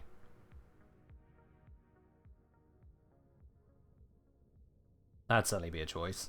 Or again, the fast hands can come out. I just feel that reload felt awkwardly long at times, but I mean, it's not the longest, it's 2 seconds. It's only 2 seconds. If we get a full Incarnon form going, max charge is 200, it's firing 4 at times, we've got 50 shots. 50 shots at a fire rate of 4.5. 6.5 with the companion going. We're getting around the 10-second mark of firing. Somewhere in that region. Is there a companion mod that helps reload? I don't remember one. Radiator reload is an option too. That is true. That is absolutely true. Radiator reload. How much does that give us here?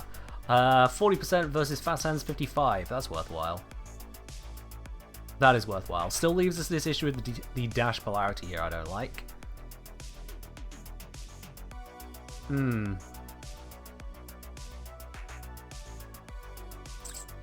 switch from Deadhead to Merciless because of reload time? That's understandable. Merciless would give us 30% reload speed, so we lose 30% headshot bonus. We're taking away about a quarter of our damage for that, and we lose a recoil bonus to get reload speed. Not sure I'm vibing with that one. Not sure I'd be vibing with that. Oops, I've just taken that off entirely. I do really like the power output we can get from primary Deadhead.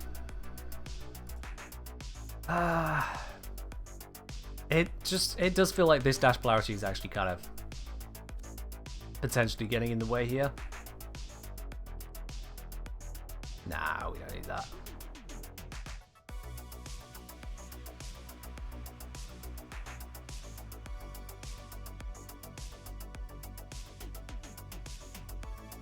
Hellfire? I mean, now you're just suggesting a mod. You still have Viral Acceleration. I've got enough from Prime Shred and from my companion. I suppose, actually, thinking about it, if we are using the Elementalist, that does have some punch through on it. It's only 0.9 rather than the 2.2 this gives. But it does satisfy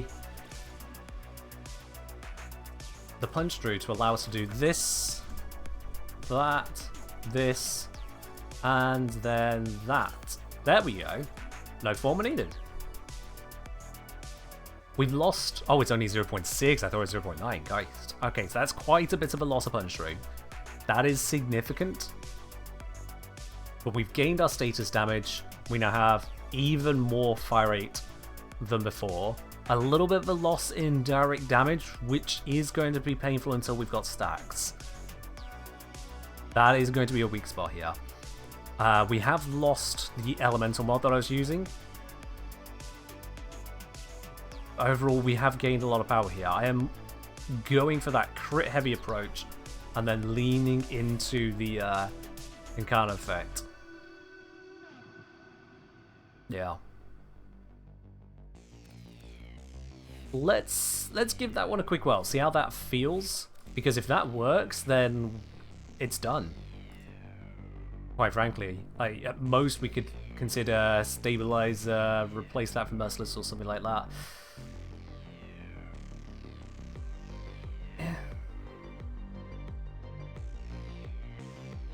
Aside from that, yeah. Alright, let's give that a roll. I'm going to go for the Ceres one, because we know we've got the Corpus over on Sedna, it's annoying. You have to trade out something. That's usually the way when it comes to these modding systems, isn't it? You have to make a decision somewhere, because otherwise every build's the same. How many of y'all remember the days of everything basically being standard Serration, split chamber, hunter munitions, viral builds?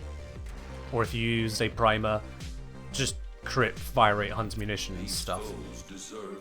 How many of you remember those days where basically every weapon modding was the same?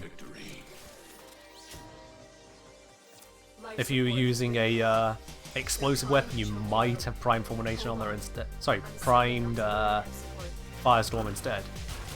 Or for some other mod. God blimey, that looks like it should just be breaking my hand. I'm glad I do not have to click that fast IRL. Okay, so the lack of punch through was leading to issues firing through that corpse there.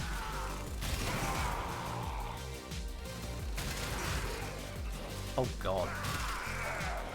Oh god. Oh wow. Sorry, just slowing that down. Alright, yeah, that's getting some work done. Just point at the group of enemies you want dead. Who needs punch through? They all die anyway.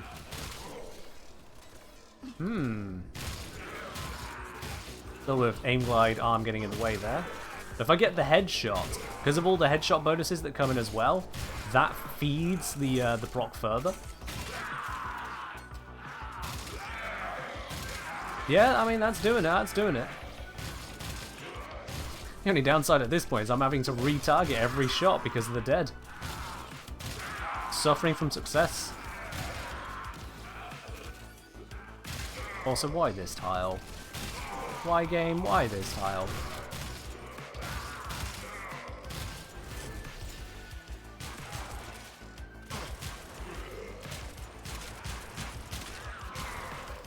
Nope.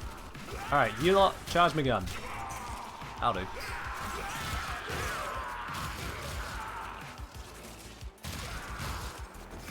Yeah, you aim for those heads and the output it delivers is a little bit chonky. I mean, just look at that. Xmas? Dead. And we're not scaling off enemy hit points here. We're scaling off the damage we're delivering. So it doesn't matter if you shoot a Butcher or an Xmas unit.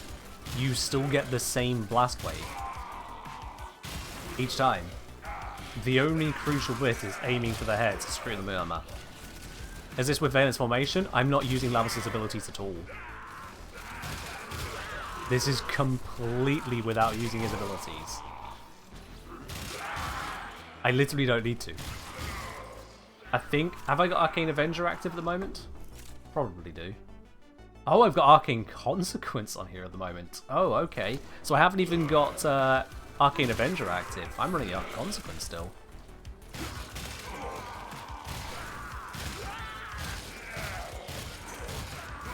But yeah, that's pretty nifty.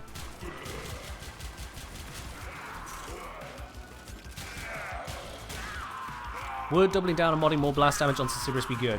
No. You've got the guaranteed proc. Blast damage does not benefit from blast mods. Or blast elemental modding. So, no. You'd actually just be spending mods to achieve less. With these guaranteed blasts that we're getting, because it looks guaranteed to me, it's better to mod for making those procs good. I think Prime Shred might be the play. I took it off here to put on Vile Acceleration because of the form of polarities. Prime Shred could be real nice, honestly. For that extra punch through, so you get even more lines of explosions, like down here. I'll be honest with you though, punch through is a relatively niche benefit. Like, it is nice, don't get me wrong, it is nice, but when we've already got enemies exploding in a small AoE, that's now reducing punch through to not only needing to hit an enemy behind the enemy you're shooting at, but they need to be far enough behind that they don't already die to the blast anyway. Punch through is a weirdly niche feature that's supposed to make single target better. But like, you look at how spread out these enemies are. If I can see the full enemy next to an enemy, I can't hit them both with punch through. Punch through is just a straight line. Where'd he go? Oh, he's just sleeping. There. What should you look for in Okina Riven? Not sure. Probably crit chance, crit damage, melee damage, attack speed, minus impact. Something stupid like that. It depends on the kind of build you're going for, to be real with you.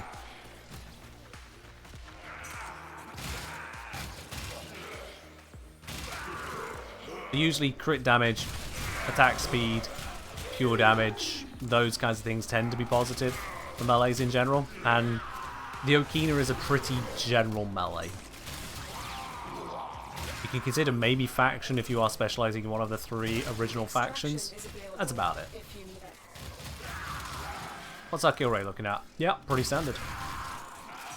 It's just another way of achieving this ridiculous kill rate.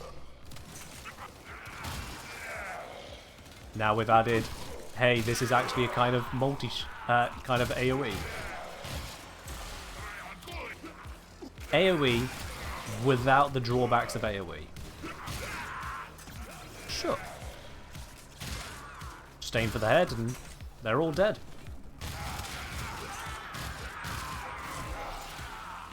I think my single biggest problem with the Cerberus here is I could probably do an entire video in this in 1 minute. Let's be real, what's there to talk about for the Cerberus here? What could you imagine a guide to the Cerberus would be? Here's a Cerberus. When you shoot at guys, they explode. So shoot them in the head and watch them explode. Here's the mods. Here's the recommended Incarnon perks. I don't know why this other Incarnon perk exists. It's kind of crap. The rest is do what you like.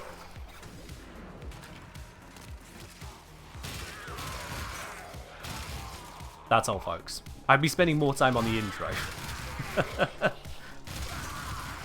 Be a shorter best. I think shorts are actually a bad idea for guides, just because of the way they're presented. Shorts are meant to be more digestible entertainment than guide.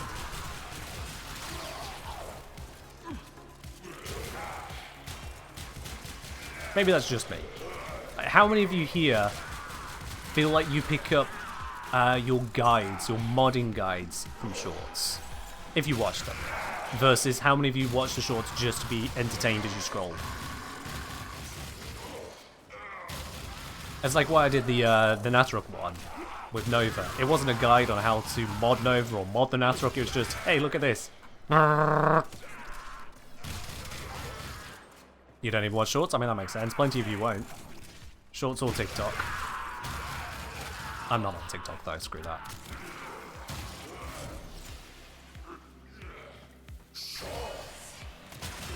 Like differences built, it just works. Pretty much, yeah. And that's kind of both a beauty and a curse of the current modding situation, both for melees, primaries, and secondaries. There are a lot of options you can take. You can build in various different ways to mostly achieve the same goal, which is just, haha, look at all that damage. In the case of the Cerberus here, the big difference is that we've got those forced blast procs. That changes the normal modding methods, because we don't want elements as a result. We don't need the elements, we just need the blast procs. The blast procs do the work. So modding blast even is just wrong. It would be faction, it's status damage, it's the crits, fire rate. Hell, even the fire rate's an option, let's be real on that. This fire rate is far more than I need.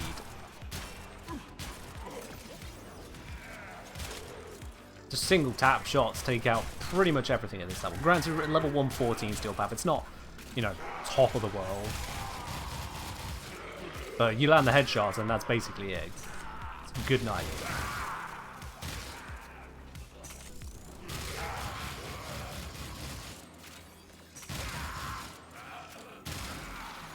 Fend more and steroids kind of deal. You don't need more, you just need to hit.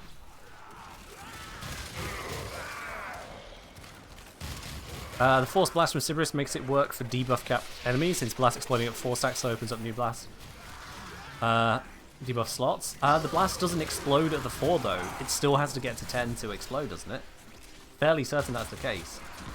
Like if I hit Misery here... Did they even get blast box? Did it? Hold on, actually. Hold on. I'm not seeing any blast procs on them. But they can get blast, I know this, right?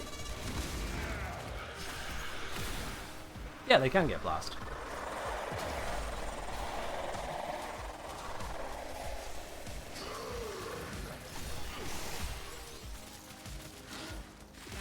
They were?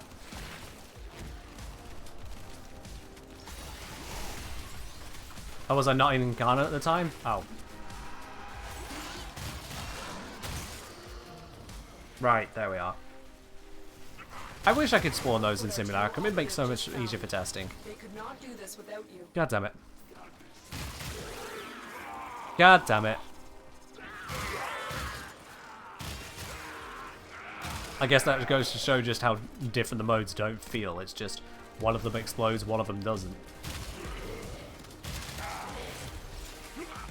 You can spawn Demolists? I suppose, yeah, there are those, but it's still not Acolytes. I feel like the issue might be in high-level stuff. Might take finding a Murmur enemy you can get a headshot kill on. There's enough of them you can get headshots going, but the damage scaling on weak points is kind of a big deal, yeah. But still, if you find one in a group, they just kind of all explode. Like that. I hate Bombard so much. So much screen noise. Alright, I'm done with this mission. I've seen basically everything the Sybaris has to show me now. All the rest of it is just existing. All the usual tips and tricks as to how to make status damage do a lot more damage. That's basically it. You are running out of time. Consider extraction. Do a quick test on Sanctum Disruption Steel Path. Just calling it quick doesn't make it any less of a command.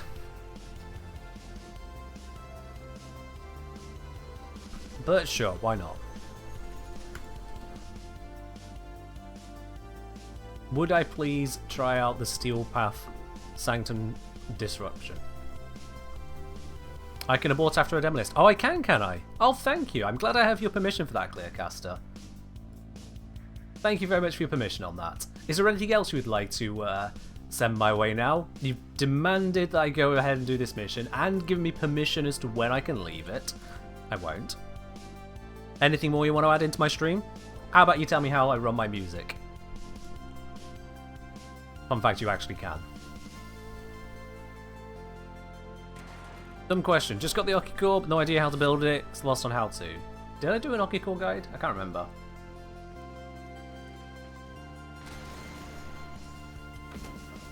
It was just a suggestion? Of course.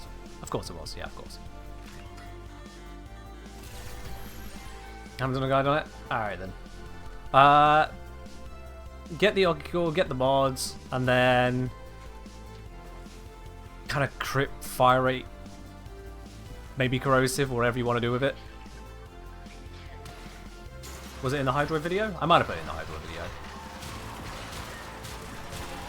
Give charge, please. Give. That'll do.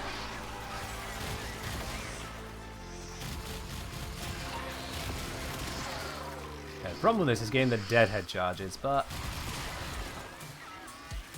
I should be able to figure it out. Damn, missed him.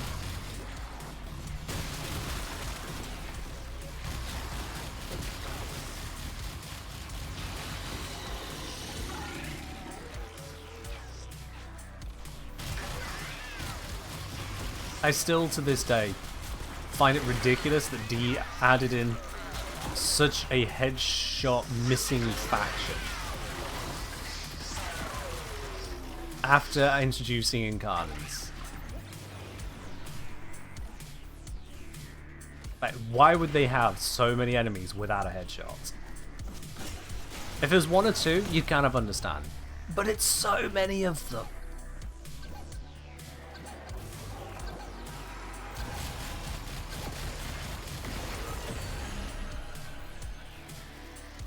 Alright. Well. Yeah, I mean, that killed it.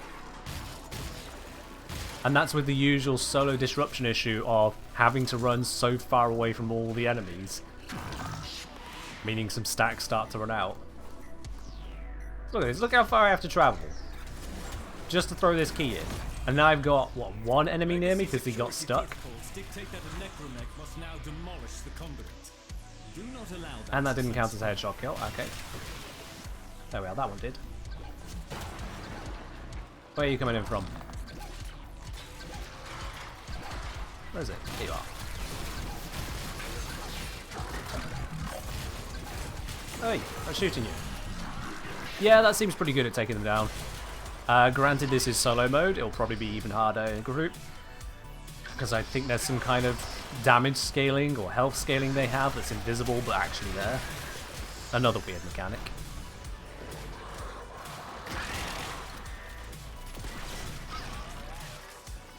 One thing I've disliked with Warframe the entire time I've played it is how it just absolutely does not use level to mean level. A level 10 Butcher and a level 10 Heavy Gunner are two entirely different levels. And at the same time, there will be missions which include all kinds of modifiers, which aren't level modifiers.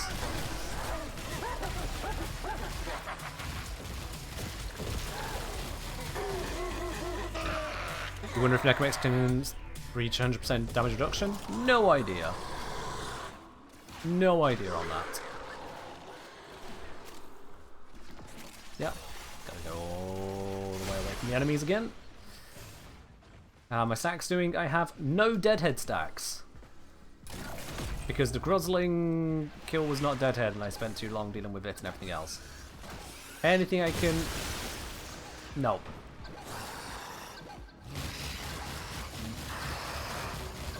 So this is entirely without a Steel Path Arcane. And still did that.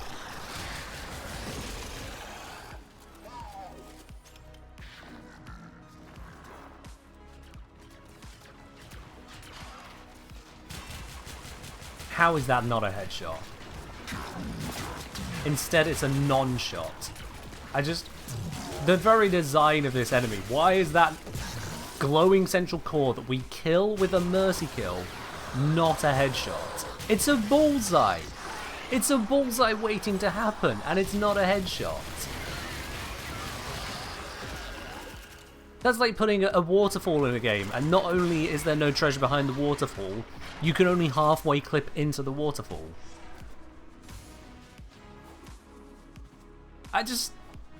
Why?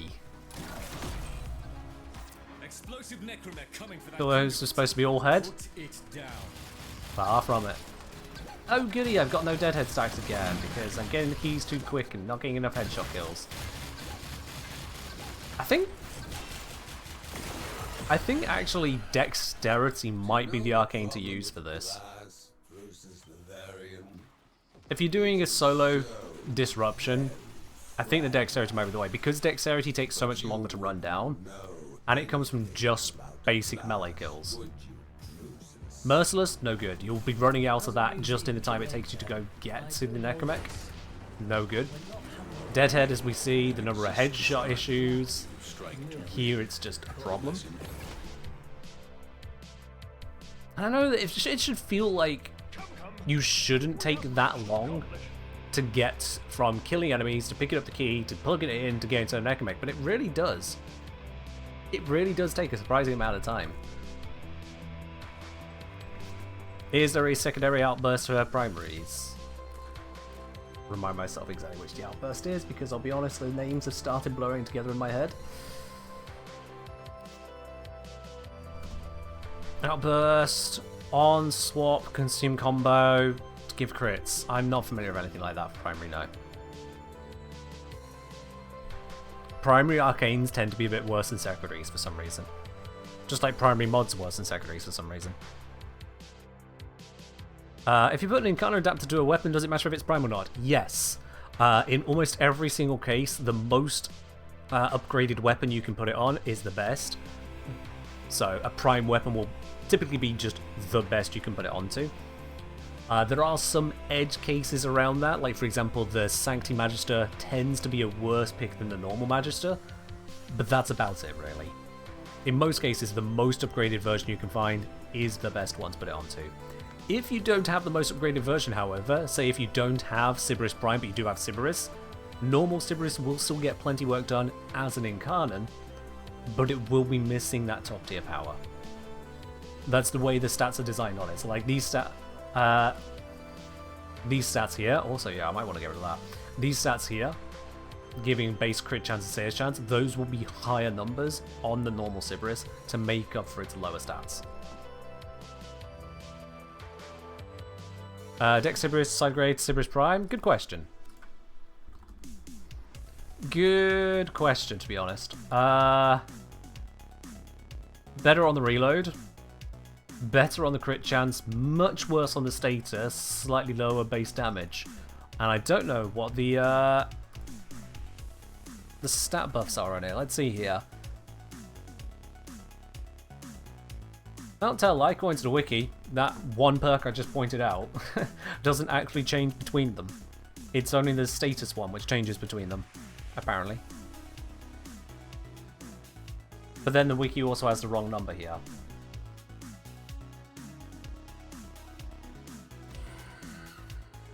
Yeah, the wiki has the wrong number.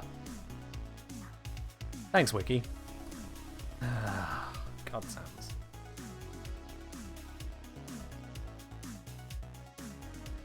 Alright. Speaking of Magister, do I have an in-depth video on slam melees? I don't have an in-depth video on slam melees at this point, no. I don't. It's one of the many things to cover. D have been changing so many things, and it's actually kind of hard for me to keep up with it all. Especially as I think that was around close to the time of my move. So that took some time out of me, but yeah. Saves chance meaningless because Blast Proc is free. Meaningless in regards to the Blast Proc, yes. Yeah.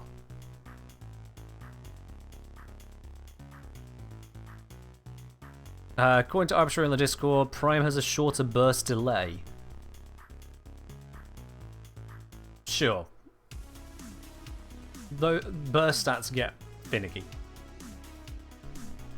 Honestly, at a glance, it doesn't look like there's really much of a difference between Sybaris and Dex Sybaris when you go Incarnon. According to the base damage perk, Prime and Dex get the same bonuses. Magazine capacity, Prime gets a slight benefit there, but that's magazine capacity. Do you need it? And then its status chance, apparently the Dex gets slightly more, but no one cares about that. But it actually has much worse to start with, so again, who cares? And what's the Incarnon stats look like? Because that's also different. Let's see. Look at the wiki. Incarnon form damage on Prime 110. On Dex, it's 96. Crits, the Dex ends up 5% ahead. Fire rate, they're equal. Status chance, the Dex is 20% to the Sybaris Prime, 30%.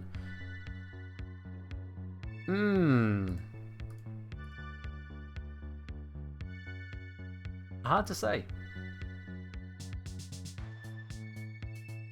I think out of all of it, the reload speed might be the bit to win me over, which means once again I may have put the upgrade on the wrong weapon. Is that 25% faster reload? Although, ooh, the magazine capacity. Oh. 10 shots down to 7. That stings. That stings. Like, as much as the reload is faster, that stings. It's a toughie.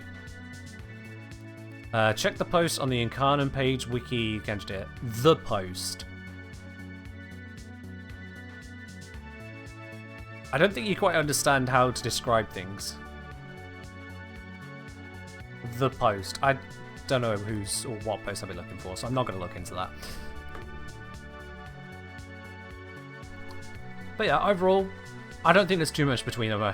If you pick the Sybaris Prime or pick the Dex Sybaris, you're going to be getting much the same results. Check a comment on Sybaris Incarnon Genesis wiki. You know what? I'm just not going to do that, Clearcaster. I'll be quite honest. I'm just not going to. You've compared the base and Incarnon bonuses? Fair enough. I can see the values on them. I'm just not going to go digging for your one comment on a page, because I'm still very aware of the fact you're also the person who just said, go do this mission and do this thing in the mission. Like, no. There is something in your tone and approach which is not quite befitting right now, so no. Okay, Okina. Is there really much to talk about on this one? Kills generate spectral daggers. Lasting how long?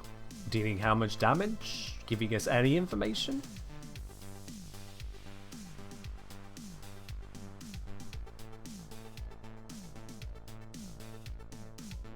Nothing? Alright.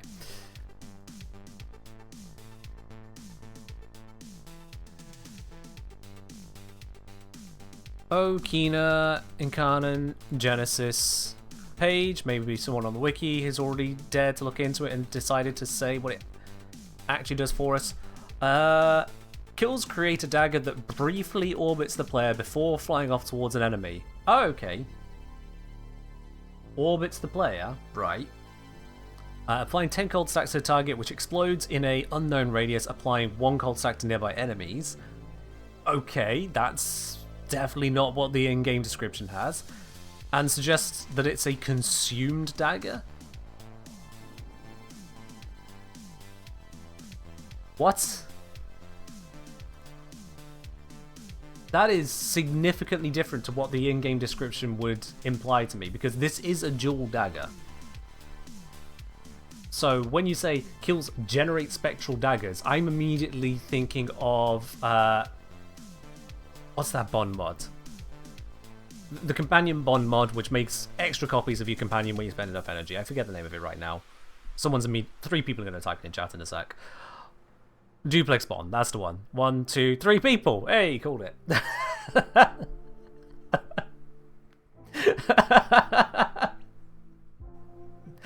Oh my god. Anyway. So yeah, it conjures up that kind of image to me of kills generate spectral daggers that target enemies, applying max cold status stacks. It seems more like that, but what it's actually doing is that it kills generate a charge which will apply max cold stacks to an enemy and cause cold around them. Which is a little bit different.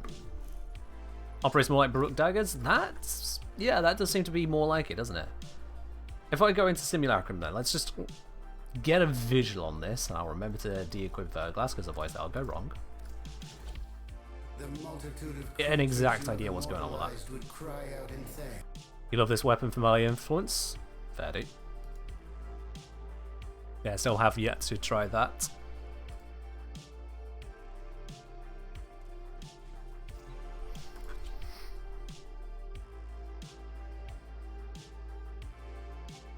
Okay. Let's take off Verglass. There we go. Got the Okina. Alright. Ready to run.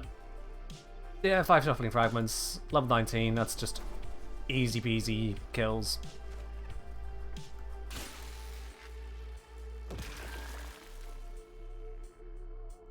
I need the Incarnon form for it to do the thing. Of course.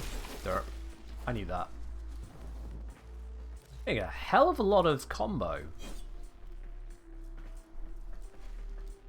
That feels like too much combo.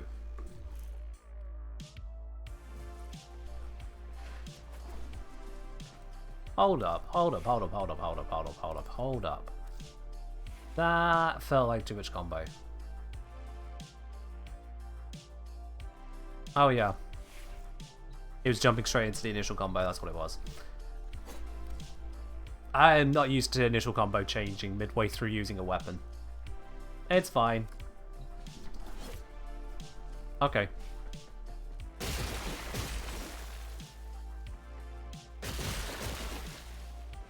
Can do it a little bit more. There we are.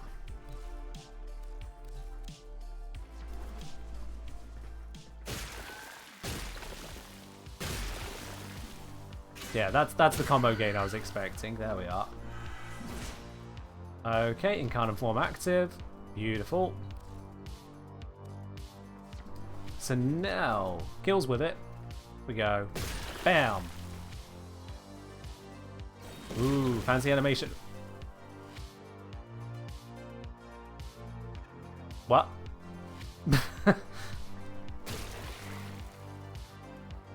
Okay, is that dagger just going to stay with me now? How long does it last?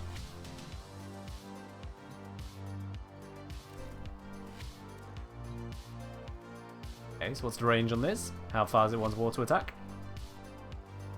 Not here. Not here. Still not here. There we go. At that range, and it does do an actual damaging hit. Quite a significant one, no less. So let's get some slightly higher tier enemies. Just a little bit higher.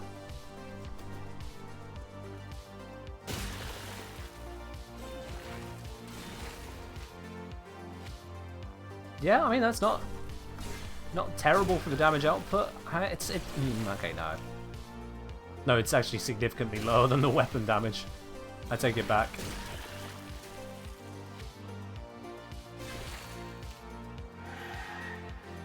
Oh, there goes the Incarnon.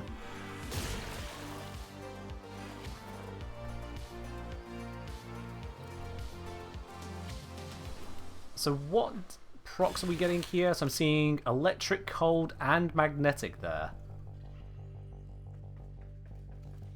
That's...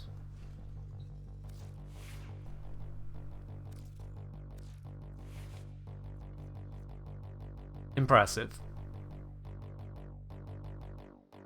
Electric, cold, and magnetic.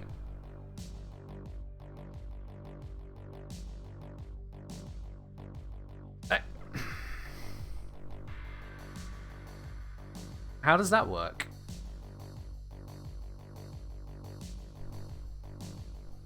Genuinely, how does that work? Because if we're getting magnetic, then the cold is combining with the electric. But if the cold is combining with the electric, how did we get electric? Even if there's forced cold, how did we get electric?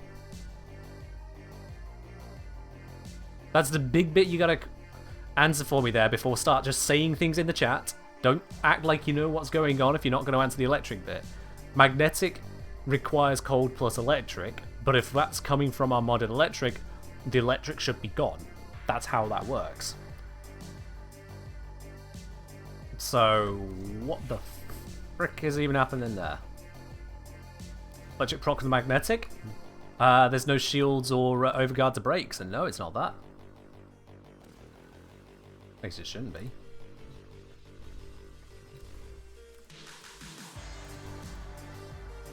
Nice and bolognese with spaghetti. I had pasta bolognese, not spaghetti bolognese, but pasta bolognese this evening. Didn't expect it to be following me here. We've got our dagger. Literally every type.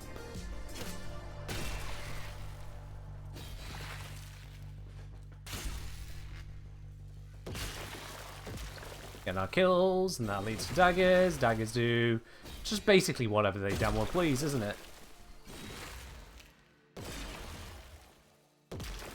Yeah, I got no answer for you on this one. I got no answer for you on this.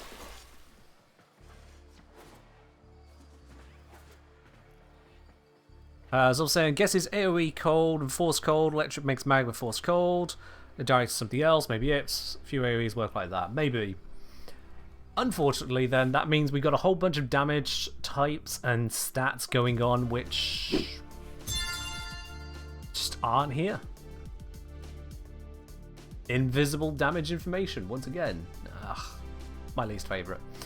Glomp Ninja, thank you very much for subscribing with your Prime. Welcome on into the channel there. And enjoy your lovely blue sub badge and me having an aneurysm over yet another thing that you've added to the game. Cheers. Yeah. And Luxtra, thank you very much for doing the same with your Prime as well. Welcome on into the channel and enjoy your lovely blue sub badge there.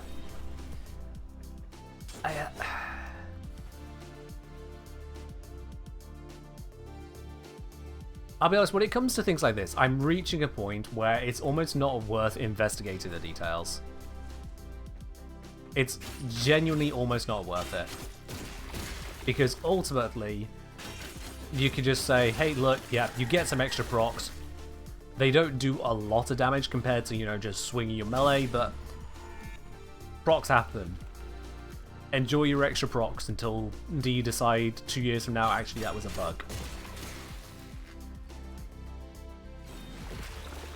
Because, yeah, the dagger did electric on the one that it targeted there.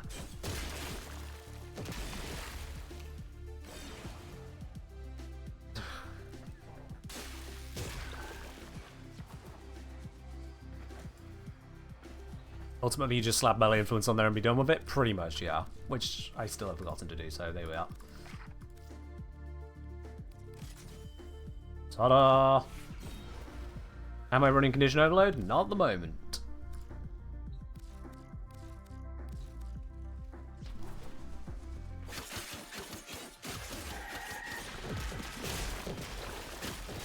And they're all dead. Look at all these extra daggers that got floated around from me, because they all died that damn quick. I mean, granted, these are shuffling fragments, but they are nice ones to test with. And dead. Yeah.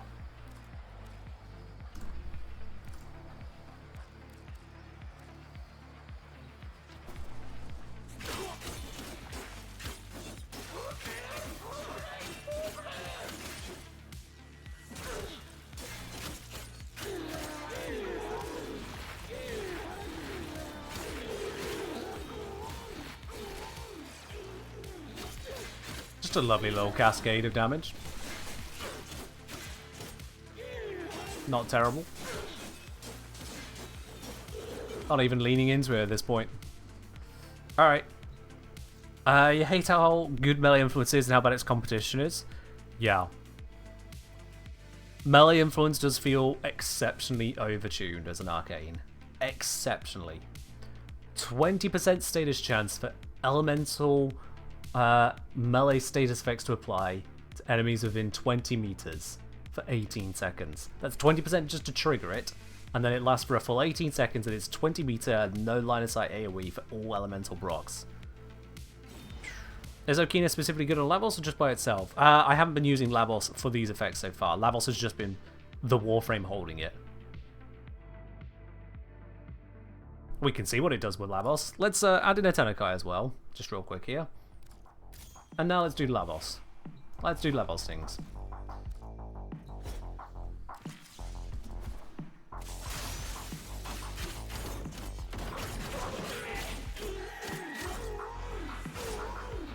Well, they're already dead. Didn't even get to actually hitting them with the Incarnon mode. They're already dead.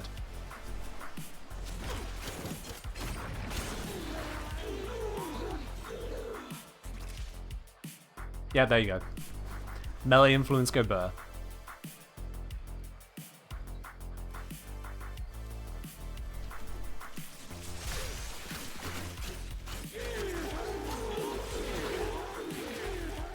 Melee influence go burr. Yeah.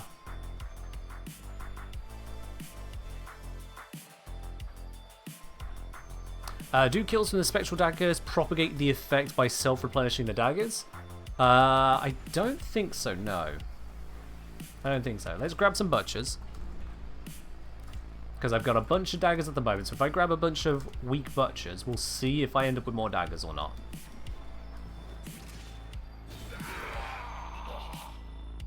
That's a no.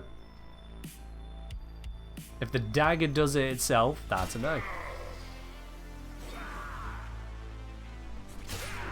I'm gonna see if I can get an electric proc on a nearby one, leading to more daggers. I think that was just a little bit too effective. Yeah, too effective. Oopsies. Yeah, it's probably just residual status, that kind of thing. Is Galvanized Reflex even necessary if you aren't going for an initial combo build, because Tenakai exists? It's not necessary, no. I had it there, but it's not strictly necessary.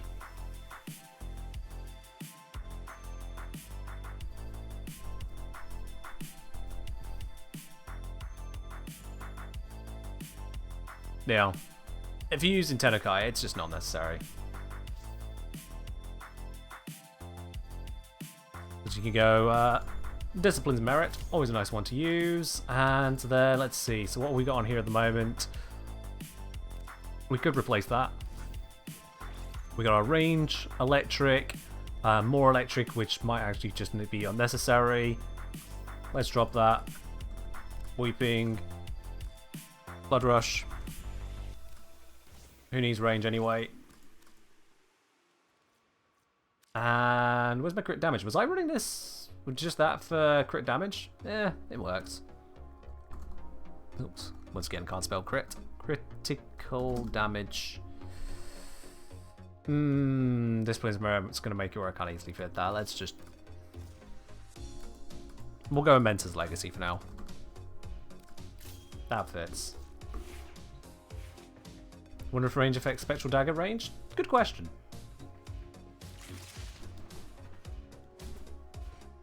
Alright, let's not use bonus formation first.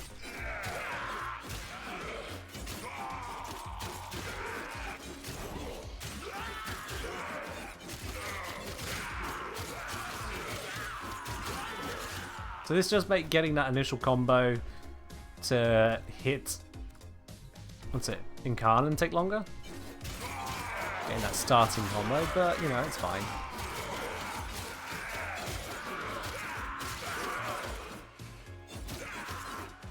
I'm gonna just switch to different enemies.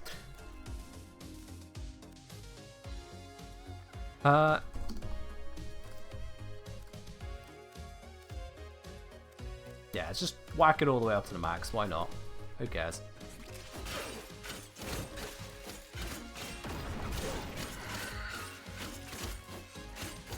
Influence is triggered. Incarnon is triggered. Daggers are triggering. Enemies are dying.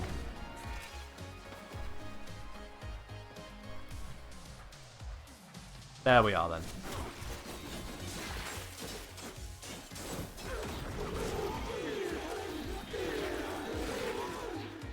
Yep. And that's without using Lavos. Lavos is just holding the weapons. Now let's add Lavos in. Well. Sorry. Melee influence. Melee influence.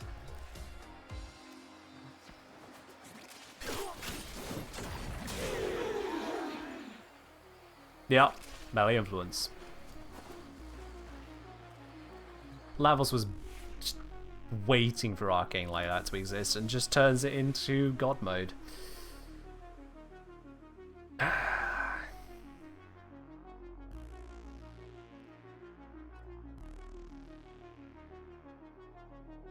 This isn't even a fully modded weapon. I've got no Forma in this.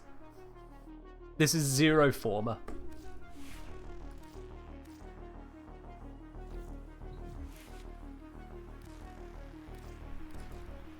You're convinced the only reason Influence has been nerfed is he loves electricity for some reason? I think they're trying to compensate for how long Electric kind of sat behind Heat Toxin.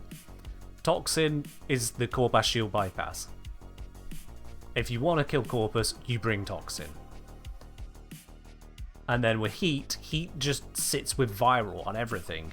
It was halving enemy armor, it was doing damage over time, it was a refreshable proc, it could just keep going. Electric still had plenty of room to work, it just struggled to compete with Heat in a standard Heat Viral setup. So maybe you're right, Zon, maybe they have just gone a little all in on Electric to try and make it competitive, and now they've made it a little bit bonkers. To put it nicely, a little bit bonkers. Let's do the first few minutes of this without using Lavos' Electric. I'll try to just avoid infusing his abilities at all. Muscle memory might fail me there. And then I'll switch to Lavos Electrification. Because Lavos is good. Just shut down all systems. I'm sending life support capsules your way. I could feel my figure wanting to infuse Electric. Right now. It's not the time. But I can feel my fingers wanting to do it. Let's just get the Incarnon activated. Might as well. Spectral Dagger's doing Spectral Dagger things. It is weird seeing enemies just kind of get frozen and hearing magnetic procs happening around me. Infused Heat instead. That would offset the weighting and take away Electric in my actual modding. So that would be a bad idea.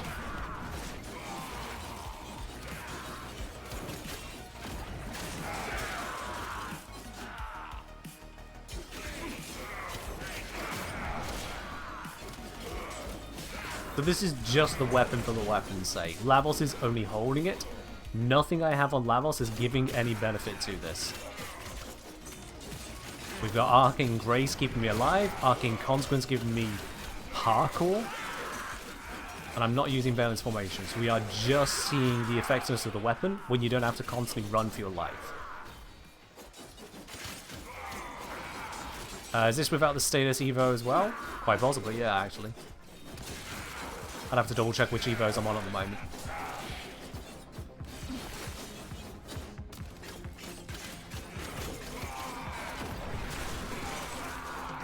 And it doesn't look like I'm even doing that high in terms of damage numbers. It's just there's enough going out that they'll die anyway. Like, we're not seeing damage cap. We're not seeing the Omega millions and billions that people get all excited for when they see him in thumbnails on YouTube or whatnot. Instead, I'm just killing the enemies. Just boring, standard killing. Nothing fancy. Just gets it done. It's not even input intensive. I'm walking forwards, I'm holding E. If there's a Tennokai that I feel like using, I press middle mouse button.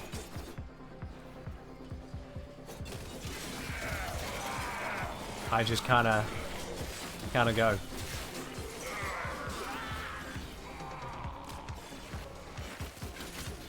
And our kill rate, yeah, kill rate's acceptable.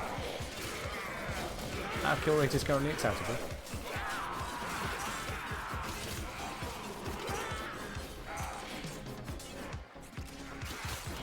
I've also got the Incarnon form. There's not a lot of reason for me to be using a Tennokai. Just swinging is sufficient, but I can use them when they pop up. Would I recommend... what primary would I recommend for Index while running Revenant with Zarta's Whisper?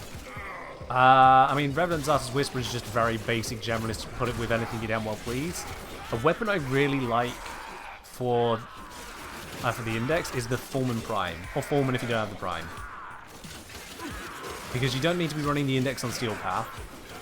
If you're on the Index, you're there for credits, not for showboating. So run it normal mode, mod appropriately, magnetic damage, and just kinda slam through them. The Foreman having that innate recharge means that by the time you're finished moving to the next enemy, you've got your next shots ready to go. You're not ever worrying about ammo considerations.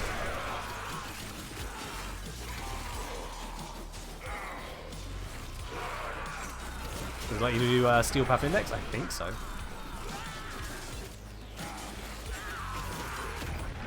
Yeah.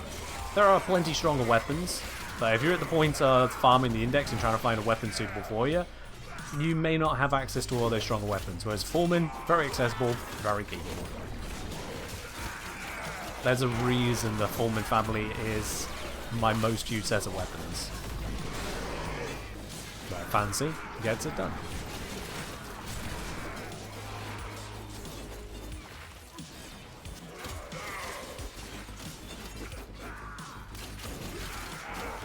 Revenant Glaive Prime? I mean, if you're going to go Glaives, if you got a lot of influence, then Zorus is better.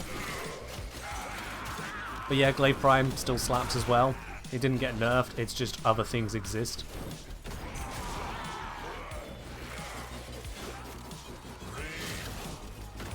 Alright, Mania's about to arrive. Let's see what Mania makes of this. I have yet to attack Mania. I have still not attacked Mania. Mania has died. I never swung at Mania. Oh, you Legendary 4 got access to most Incarnons? Oh, go big dude. Screw Foreman then. If you've got access to basically the Incarnons, go crazy, go wild. Take your favourite. It doesn't really matter at that point. You're just going to tear them in half. Incarnon slap.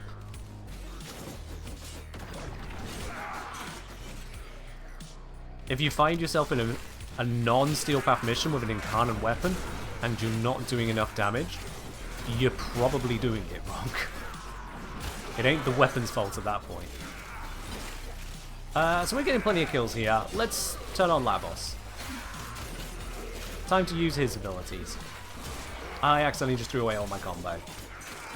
How quickly can I get that back? Whoopsie.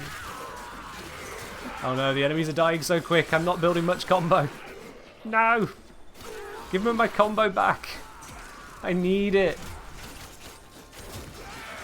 I demand combo. Damn it. Survive. Alright, well, I guess that's not happening.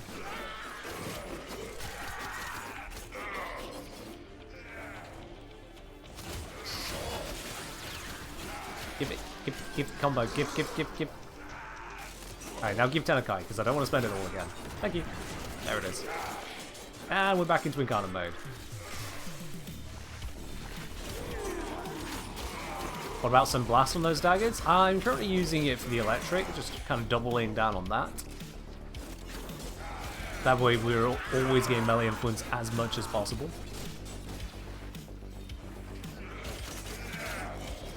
And I mean, it seems to be doing plenty fine to me.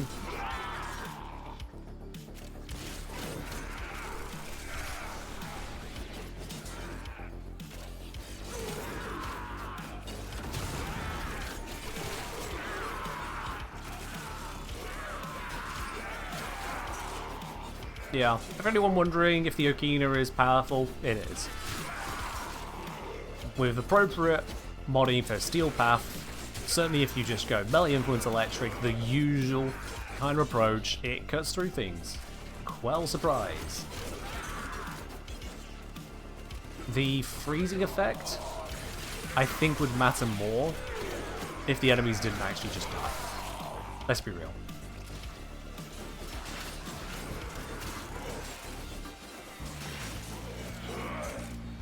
Why freeze the enemies and care about them being frozen when you just kind of kill them?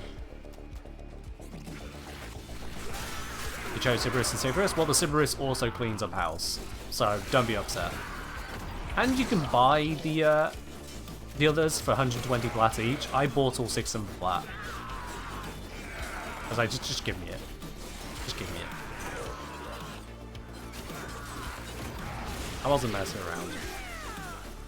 Was not about to go through a whole bunch of circuit and then a whole bunch of Juviri just to turn it on when I've got the plat there ready to use. Might as well. You've been rocking the Dera? Yeah, I need to get hold of the Dera Vandal. Either I had it and got rid of it, or I never had it. I can't remember which, but I don't have one. So I should probably be looking at the invasions to fix that. I think there's a... that guy somewhere. There he is. Kill. Acolyte torn to pieces. Yeah, the drops have gone. And yeah, there's the raffle, but drops. That was a few days ago. I needed to update the drop command. That's no longer in the future now.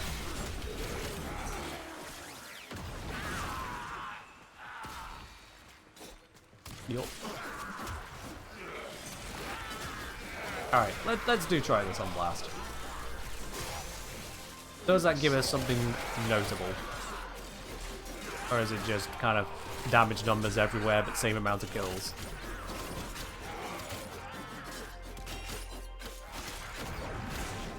Yeah, I dare say it's damage numbers everywhere, same amount of kills.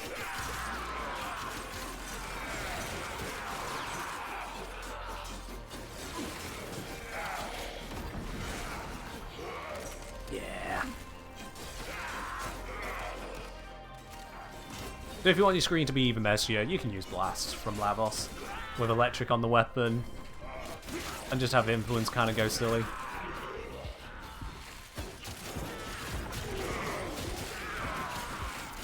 What our Tenno operative just found.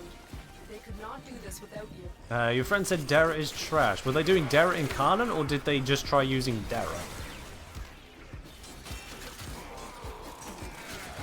Did I also notice some rogue magnetic procs? Yeah, I'm getting magnetic procs because the cold seems to be combining with the electric, but not quite. And I'm not sure what's causing it, and quite frankly, I don't know that I want to spend the time trying to figure it out.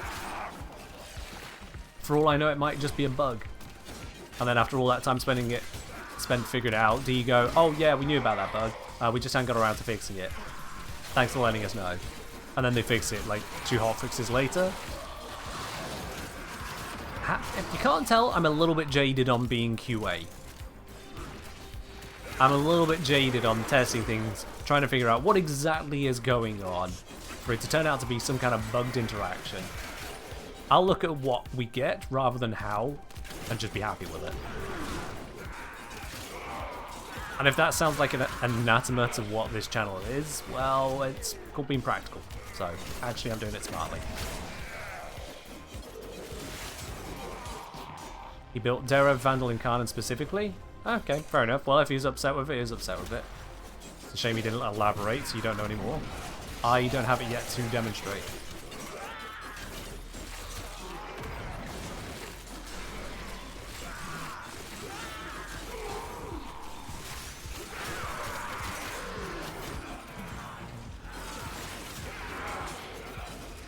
There's basically no difference here between Blast Infusion and Electric Infusion, other than Electric makes the melee influence ever so slightly more consistent. But we're getting so many effects out, it doesn't really matter. I could probably switch to Heat and do a lot of damage here. In fact, I could switch to Gas. Let's do some Gas. Because of the way that Lavos handles Gas, that could get weird.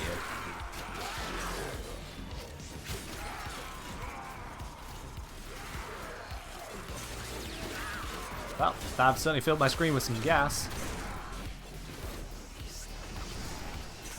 Hello, Torment. Do you want some gas?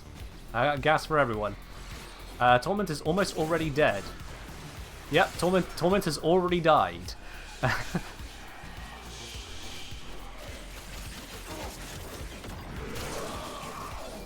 So much for Torment.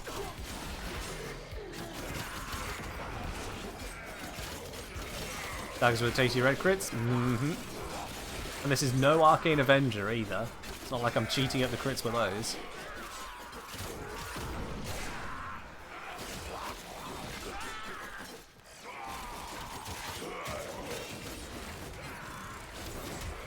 So yeah. I can't tell how much of this is Okina and how much of this is influence. I'll be quite honest with you. I really can't tell. I suppose if I just took off my influence, I could tell. That would make sense. But, it's the same old thing. Turns out, if you, turn something into AoE, it gets a lot of work done. Who knew? Is QTC stuff on today, since it's in the name? Yes, if you donate to the Quest to Conquer Cancer, I have extra challenges I have to go through. We have some Formas and Umbrals to insert. I think it's about time we do some more of those. Absolutely. And we have got 4 100 plat giveaways happening at the end of this stream as well. So grab yourself a ticket. You don't have to be here right at the end of the stream to be able to claim it. So long as you respond within 24 hours, if you are a winner, you claim it. And if you don't respond, I laugh at you for losing out on platinum. It's as simple as that. Alrighty. What's my favourite new Incarnon today? Hard to say. Genuinely just hard to say.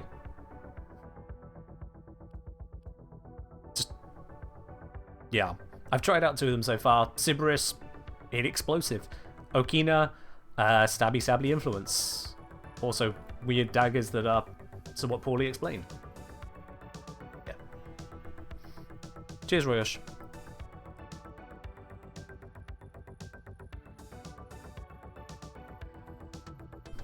Okay then. It's about time we have a look at another Umbral Forma forfeit. Let's have a look at that. So, last time we had... Yeah, we had the VIPs and we had the subscribers pick. Let's go for anyone whose username starts with a letter... starts with a vowel. Anyone whose username starts with a vowel, pick a Warframe that you want me to put a Umbral Forma into. I'll take the first 5. Any username that starts with a vowel. So we got Volt, Kome, Ureli, no, Ureli's done. Zephyr, Necros Grandel. There's our bunch. Volt, Kome, Zephyr, Necros Grandel. Let's make a poll out of it.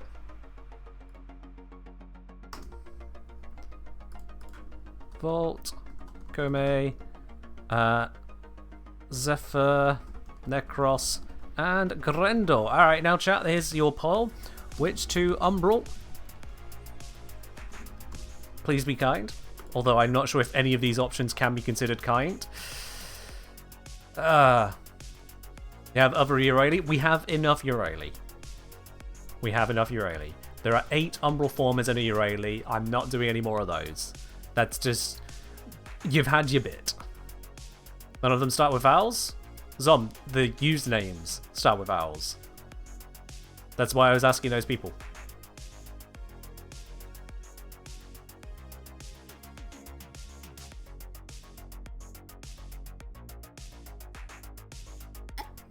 Looks like there's a lot of interest in Kome getting one of those Umbral Formas. Alright. Could go either way still. There's a bit of a swing towards Grendel. Looks like Zephyr's not going to see it. Give y'all just a moment. You missed the first hour or so, did you use Pathfinder? Ah, okay, fair enough. Yeah.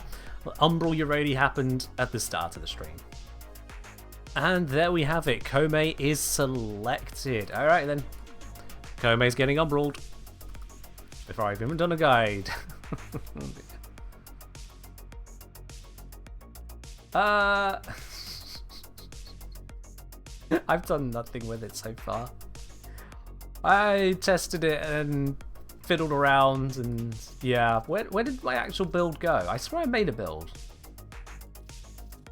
Okay, well, fair enough. Yeah, there is Zomtronics built over there. I ran out of characters. It's Zom, why would you make a build like this? Honestly, absolutely terrible. This is armor and a shield mod. Zom, what are you doing? This is terrible. Anyway, let's slap an Umbral into here, shall we? Let's slap an Umbral in here. Wabam! Alright then, I'll put a build onto that in just a moment. Now, let's go... Farbox like to say, hello, I have a quick question about donations. Do you get a tax receipt with donations? Hey. I don't know about a specific tax receipt. Because you're talking about how it works, claiming it back from your various government institutions. I do know that it the QuestCon accounts encourages something about checking how it can be matched by employees and whatnot. So they have some details on that. I don't know about a specific tax receipt. Let me have a quick look on my end here. Because I did put a donation through myself. Let me see if I can find what came through. If I search... Nope, that didn't work.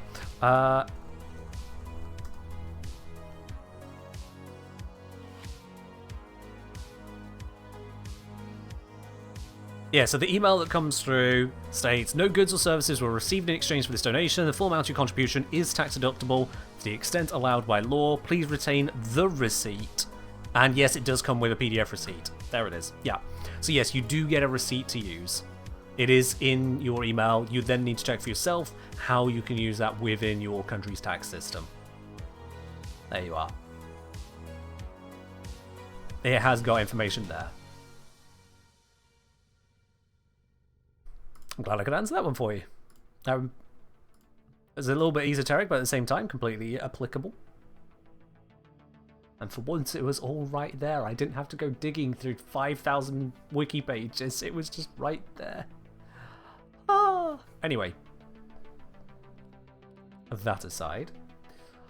So now we need to pick another 2 things to slap normal formers into. And let's see, what group of people do we want to have some requests from? Let's go for...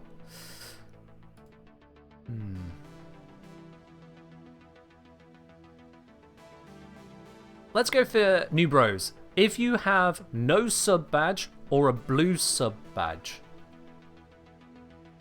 call out an item for me to put a normal former into. I'll take the first 5 under this line here. So if you have no sub badge or a blue sub badge, name an item I need to put a former into. So we got Twin Rogger, Stur, Carrick Wraith, Tysis, Cedo. Let's check that I actually have all these. Twin Rogger, don't have, sorry. Stug, definitely have, unfortunately. Karak Wraith? Nope, sorry, can't have that one. Tysis. This is where we find out how many things I don't have. Gods. Cedo I definitely have. Stalter I have. Zymos, I'm fairly certain I have. Yep, okay. So that's going to be Sturg, Cedo, Stalter, Zymos, Masseter. Masseter I'm certain I have. Oops, wrong button. Yep, there we go. Alright. There we are. Let's turn that into a poll. For y'all to pick. Which two Forma? The top 2 of these will be picked. Top 2. Based on your owl votes. I'm going to check out to spell Stalter. I think we both got that wrong there. Zymos Masseter.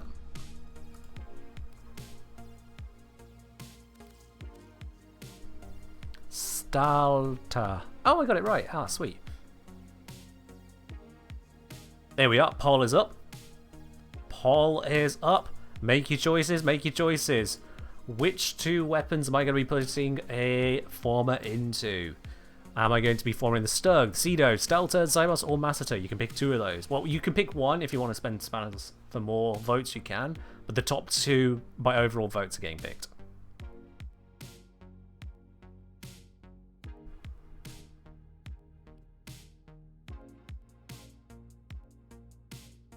Do I have Sestra Incarnon? Sestra Incarnon, so. Oh, right. I don't know if I have it, but also, sorry, I was too far down the list. First come, first serves. Steel in German, then tar. Okay, well, tar in baby English is thank you, so thanks, Steel? You've never seen a built Stug, you curious? Why see 1 when you can see 4? Ah. Oh, gods. Okay. Moon contributing 25,000 channel points to add in an extra 5 votes there. Good lord, Moon. Where did you put those? I need to know, Moon. Where did you put 5 extra votes in?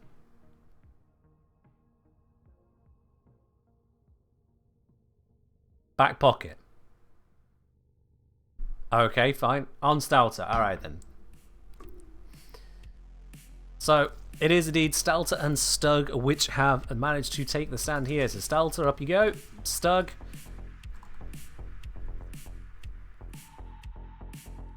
Let's keep doing the same one. You guys are eventually going to make it 100 Forma. I know it's going to happen eventually. Might as well make it happen. Alright then. Wow. That is a build. Yep. Okay. Let's pop that dash on there, I suppose. Hush on here. Why have I got hush? Of all things, hush. Also have a Stalter ribbon? Oh. Let's not consider that a Stalter ribbon. No main outfit, you missed that stream. If you want to see another one of those, well, we need to hit the threshold, don't we? You missed that stream. Hang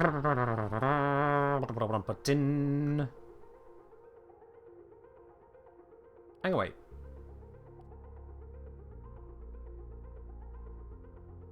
Yeah, no, we'll leave that like that. That's fine. Let's go hammer shots. I'm lazy. Let's just go use hammer shot. I'm not even modding the Stug. I'm just gonna slap this in and move on with my life. Yeah. Okie dokie. And I need to put some mods into Kome, otherwise she is going to snap like a twig, and that would be bad.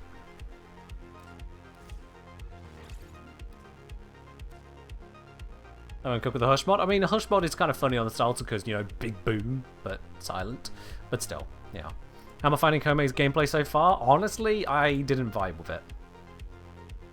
straight up I didn't vibe with it. We spent a stream looking her over, and I just did not connect with her. That is the long, short, and entirety of it. I just did not connect. This first ability just felt awkward to get value out of. The decree is somewhat obnoxious and not particularly valuable if you get like finisher ones. You're like, oh well, I didn't build the finisher, so screw me, I guess. Amamori seems oddly hyper conditional, but needs some investigating. I haven't done that testing yet. And then Bunraku is a control ability which also has some weird damage stuff going on with it, which is not terrible.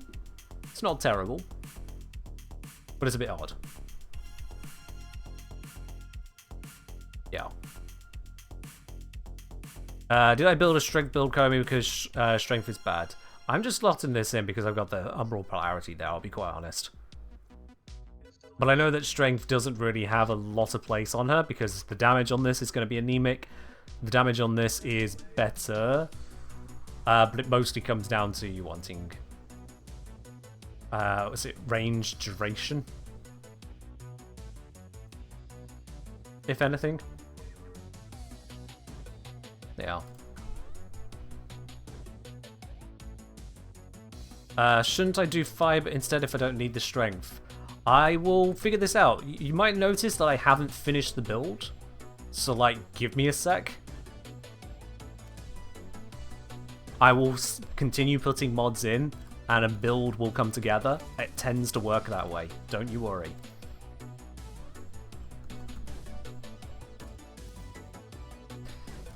Depolarity in the way.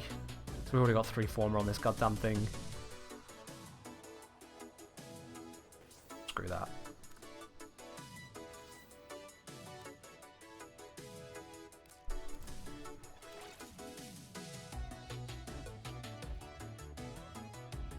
Is strength utterly useless to us here? Is there anything I'd care about? We can get the strength on this and that. It's still weird to me that Kome ignores just so many stats. Omamori has no benefit from range and duration. Yeah, none.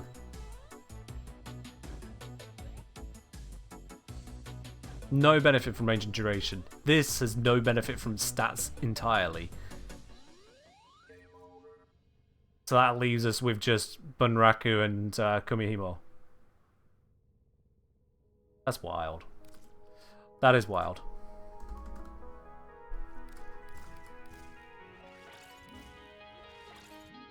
Yeah, let's try on that. Let's go... Actually, you know what? Do that. This. That to meet the slot. Give us casting. And then...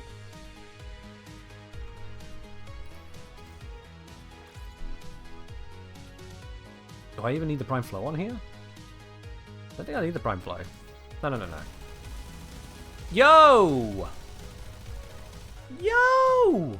Miralabe, thank you very much for the 20 gifted subs there out to the community. Thank you very much for that. So that has gone out to DocTop373, to Spicy Dragonfruit, to Lucoro1357, to Maraka118, to Quelosia, to Severak, to Talendel Llewellyn, to Victorious Queen, to Death to Kid, to Sonia Inquisitor, to Master6377 Sweat, to Hitari Hell, to Cibriala. I am struggling with some of these names today, sorry. To Darv248, to Tenodre, to Tipsy Whipsy, to ASAP Froggy, to Callista Dragosol, to Green Apple Kiwi 20, and to Bright Beyond Darkness. Mirai, thank you very, very much for that there. I have no more tea to sip with, water it shall be. Cheers. Oh. Miralabe has indeed come back for that top spot, haven't they? Oh my. Thank you very much on that, Miralabe. Really do appreciate it. Right then, anyone who did get a sub there, if you are around, make sure you do say thank you to Mirror for that. It is really generous of them. And I'm still thinking my way through this. I mean, we can slap in an Augur mod over that dash over here, so, you know, more duration is fun, why not? Don't know what it's really going to benefit us, but it can be there, I guess. Can I sneak out some more efficiency in here? I'm with the duration set where it is. I could put on fleeting expertise. Shield capacity just kills me to look at, so yeah. I could just make this ridiculously cheap to cast stuff by doing that. Because a 25 energy ultimate effect. But there are efficiency decrees, so that's actually kind of counterproductive.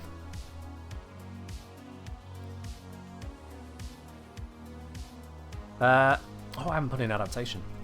Of course, I need that one. I'm gonna tank like this. There we go. There we are. And then... got Arcane Energize on here at the moment, don't need that. Let's go Grace. And let's go...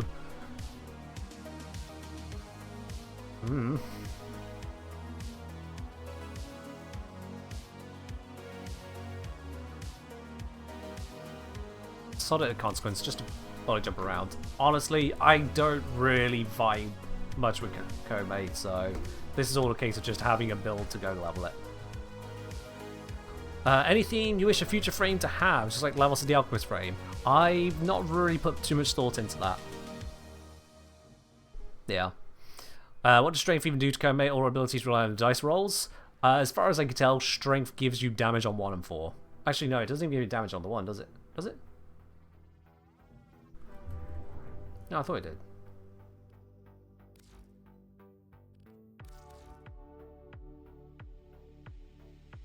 Yeah, it gives you damage on the 1 and the 4. That's what it is. It's just the 1 is also multiplied by dice. Yeah.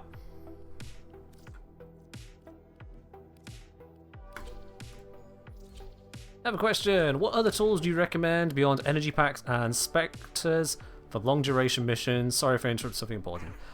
I mean, if you've got the right setup, you won't even need those. So it really just comes down to what your approach is. I can't give you a good generalization to that, really. Maybe a cup of tea.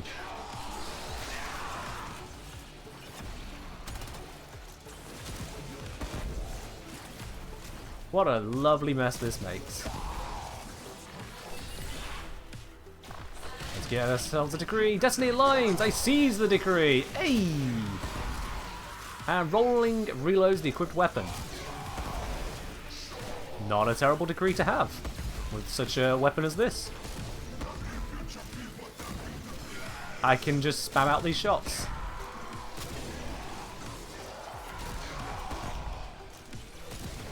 I'm gonna run out of ammo so quick doing this.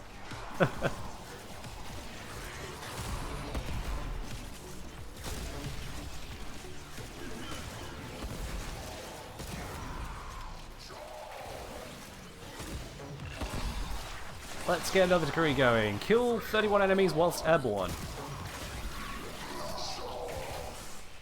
That could be a little bit more interesting.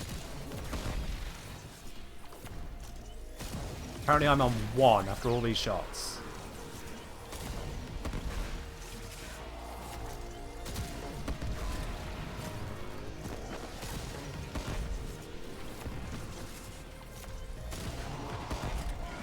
Come on. There's a bunch of yous. Up to 8. 9.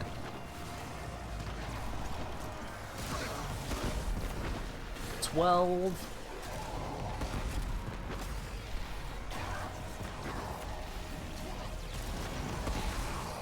13. We're getting there.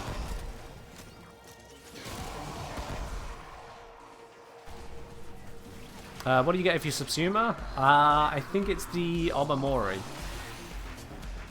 These little things that float around her. The discount Baruch daggers.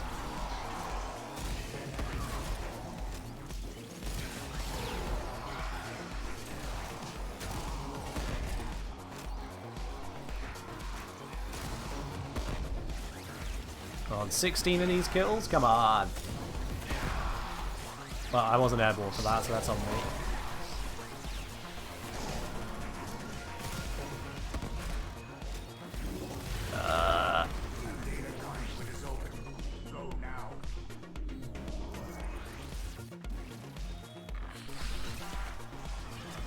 Huzzah! Look at those status effects I apply. So dangerous.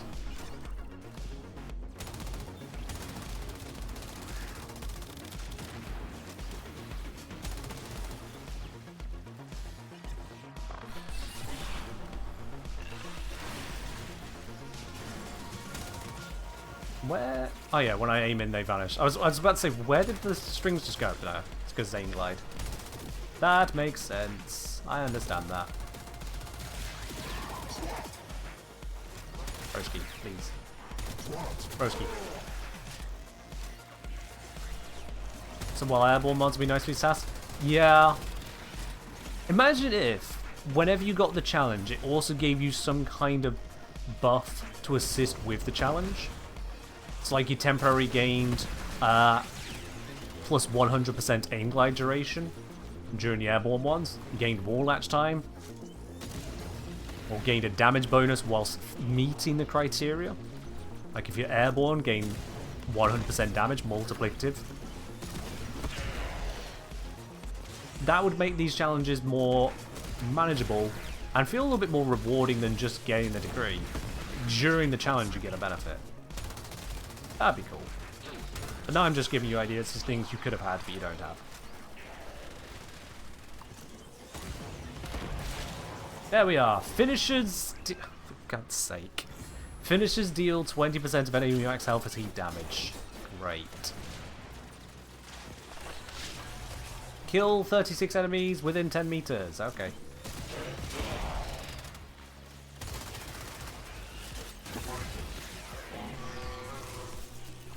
Am I not able to type in game? Okay, apparently you can't type whilst knocked down. Good to know. Tanakai hits the finishers. Something tells me you're lying.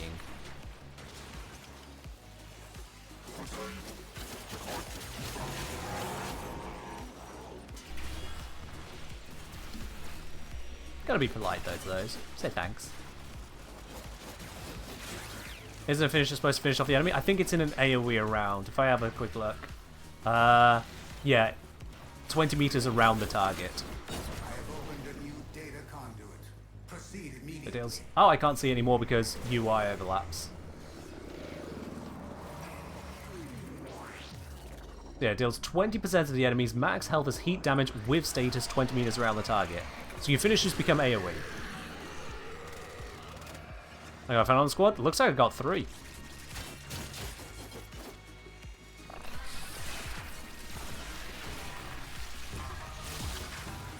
That 4 takes so long to cast.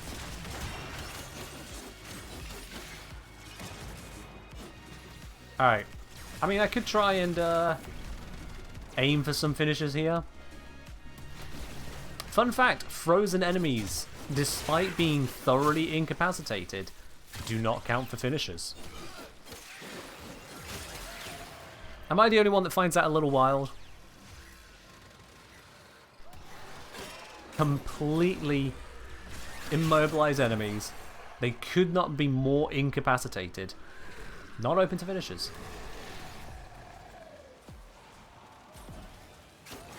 Knock them down on the ground. Yeah, you can do a finisher. Set them up. Nope. I also never know if these mercy kills to count for these degrees. That's going to take some testing. They do if you have a downed enemy and freeze them. Well, that's not the freeze doing it. That's a downed enemy. If you're telling me that a downed frozen enemy allows you to do a finisher, yeah, just a downed enemy allows you to do it.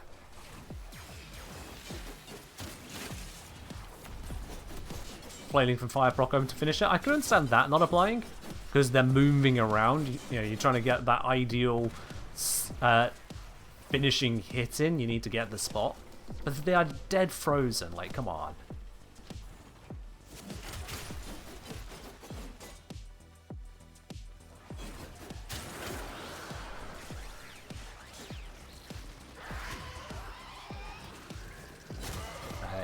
Hey, it's just a thing. I think the biggest thing that with the whole finisher thing though that annoys me here is that Komei doesn't have any ways of setting up those finishers herself. You can use weapons to do it, you can use subsumes to do it, but she has so many finisher decrees that they could have not picked. She just doesn't do it herself. No Inaros 1. No, oh, max rank tab, I think. No Inaros 1, no Lavos 1 and 3. It's not. Banshee Silence is one of the ways of getting finishers, yes. Do be aware, I think it only opens them up for finishers whilst they're in the animation, however. Once they come out of that. Gone. Lavos' 1 and 3 are very brief openings for finishers, but you can do them so frequently.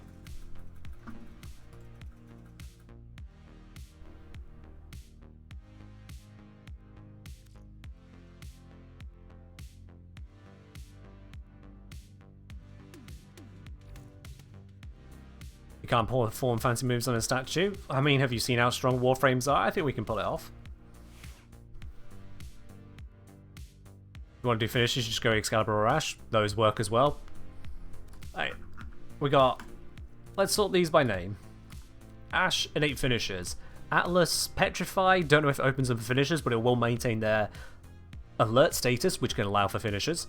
Banshee, Silence, opening for finishers there. Brook, not sure on the opening. Oh, no, puts them to sleep. Finishers. Caliban, lifted status. Don't think that opens to finishers. You get the explosion from the 4 that might knock them down for ground finishers, maybe?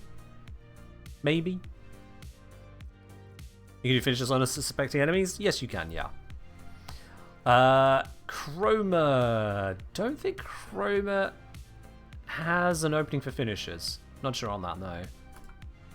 Citrine, 1, 2, 3, 4. Don't think the Crystallize opens them up. I'd be surprised if it doesn't. I don't think it does. Degath. Don't think so. No. Dante, I don't think opens up for finishers neither. Ember, you get the knockdown from Fire Blast, so that counts. Equinox, Sleep, that counts. Excalibur, Radial Blind, that counts. Frost, freezes, but again, I don't think opens to finishers in that way. Gara, the Blinding, so that counts. Garuda, don't think so. I mean, there are some knockdowns, but I don't think you can capitalize on them. Gauss, knockdowns. Grendel, don't think he innately has them, but he doesn't need them. Jaya, no? Well, there's the grouping ragdoll floor stuff with the 2, so I suppose that counts. Does when he splits them out? Okay, fair enough. If Grendel splits them out, you can get the finisher then. Harrow, I don't think when they're bound they can be finished. It doesn't open up a special finisher when you condemn them. Maybe not on Harrow. Hildren, drop him on the ground with a 4, maybe counts, but otherwise I don't think there's anything there. Hydroid, easily with the various knockdowns he's got. Inaros opens up with his 1. Evara with her Sleep Arrow. Jade, not sure, I don't think so. Korra doesn't need finishers, she just puts you in a dome. It's like, there's quite a few that do have finisher openings. Lavos has them. I think the next few of these possibly don't. Mesa might have one in there with the blind augment. Mirage, again, might be able to with blinding effects. Nezra, I'm not sure on. There's not all of them, but quite a number of them do have finisher openers. Komei doesn't have one. Komei does not have one. Loki just invisible? Being invisible isn't enough to allow you to perform finishers, no. I have a question. Would the arcane that increases damage with each bullet reloaded proc with Kome's too if she has Hunter's Reload? Is Hunter's Reload the rolling reload perk? If so, I don't think that triggers in that way. Because usually it's the reload action that triggers it, not the nature of having reloaded. Yeah, I think that's the way that works out. Because of the same with, say, passive reload. Passive reload doesn't trigger that decree either. I'm fairly certain it doesn't. Yeah. They can make her 4 open to finishers.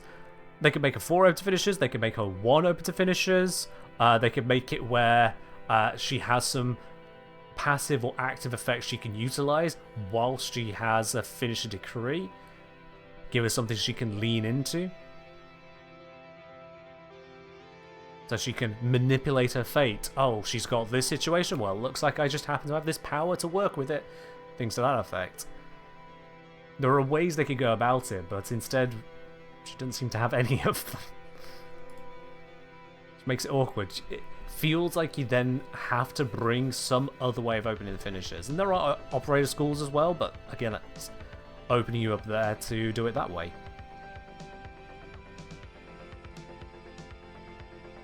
They could allow you to choose between 3 decrees. They could have done that as well, absolutely right. I understand why they didn't. They wanted it to feel smoother. But they could have. They could have made custom decrees for her. But we have what we have. Overall, I'm not that enamored with Kome. To say I've just put an Umbral Former into her. I'm not that enamored with her. And that's fine. Not every frame needs to be right up my street. It's just, at the same time, I don't have a lot of suggestions for others with her either. I'll be quite honest. She interests me about as much as Caliban does. About equal level. And even though Caliban's had his rework, I'm also finding myself kind of on him as well.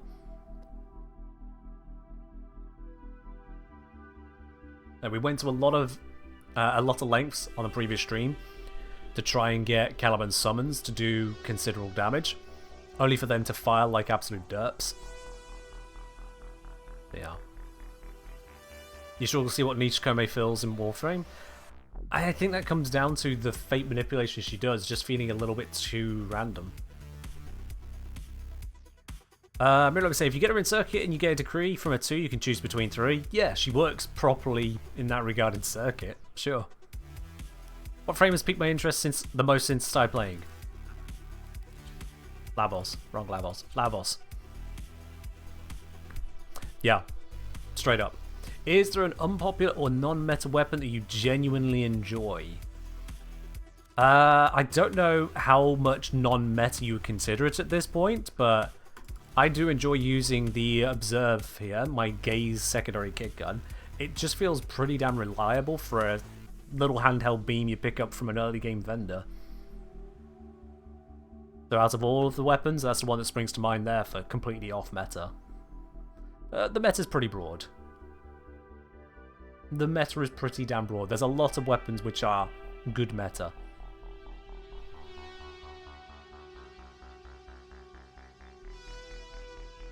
Click has to say, if they gave us 2 options to decrees, we could tap 2 to choose first option and hold for second option. I think it's more just about the time spent interacting with the decrees in the middle of whatever mission's going on. Because Warframe doesn't really have downtime in its missions that much. At least not reliable downtime. Because see, if you go for 2 decrees like that, what comes to mind is the way that the power-up perks are handled in Apex Legends now. When you get to a certain Evo level, you can pick from one of 2 perks. But you always got the same 2 perks to pick from for that level for that character. And you can always find a bit of downtime to quickly go, open the menu, read it if you need to, and select left or right. Warframe doesn't have that same kind of reliability or downtime for those decrees. So ultimately, it popping up briefly and then going away for a single decree is just kind of going, yep, you got this now, continue on with your life. Challenges to get the decrees are just not fun. I hear you there, Under Average. I absolutely hear you. There is a cooldown on the ability. The cooldown doesn't start until you finish the challenge, and some of those challenges can be just downright ridiculous. I get that with decrees, you can scale to absurd levels. Quite frankly, D made that bed, they can sleep in it, when it came to the invention of the decrees, and how it means that even mid setups can handle level caps sometimes. That's just wild. And then they chose to put those same decrees onto Kome.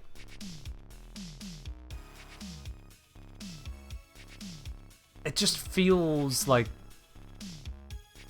I'm stumbling through trying to make this ability happen.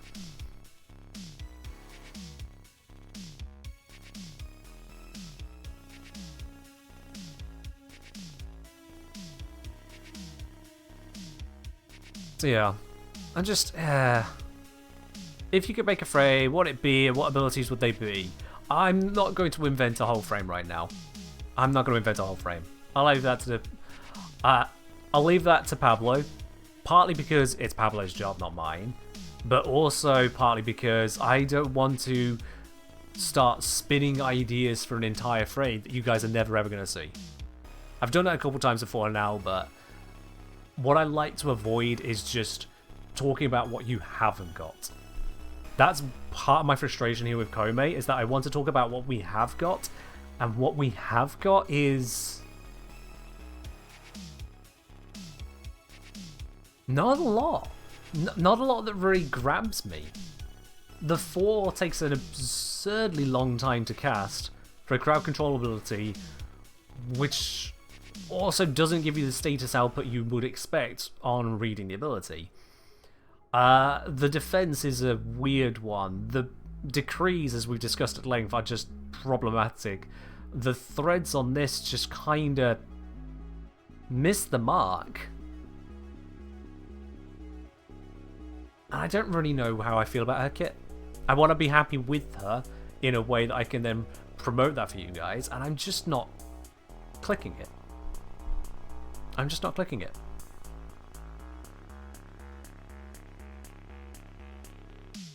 Yeah, just not clicking. For casual survival, she's not doing that great either. Just in general, I don't see a proper good spot for her. Usually if a frame comes with a large crowd control ability on their 4th, that kind of ends up defining a huge part of their kit. You look at Hydroid, he was for a long time just kind of stuck on being the Kraken. You look at Korra, she's got a big old dome, you kind of want to interact with the dome in a lot of cases. You look at Vorban, you look at basically anyone who's got big control on their 4. If you want that ability to matter, it's got to be pretty substantial in what it brings. But the rest of the kit still needs to do something, and it's usually a good idea that it ties into it. Hydroid benefiting from the corrosive procs, Korra with the whip claw on the dome. I don't see that with Kome. I see we spend a long time casting. You can see in the video how long she spends casting it. Swing, chua, hui, hua, hua. There it is. That is a long cast time.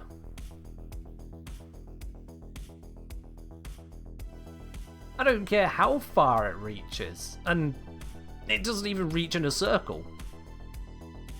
You have to roll a 666 for it to hit the enemies behind you. So we got an angled area crowd control, which granted will apply damage. Is one of the only times we want strength. I can't find it. I can't find the reason. There's 3-second cooldown for some reason? Yeah, that's your cast time. Let's be real. Oh dear. Of all the things, the 3-second cooldown on that is the least concerning to me. Least concerning.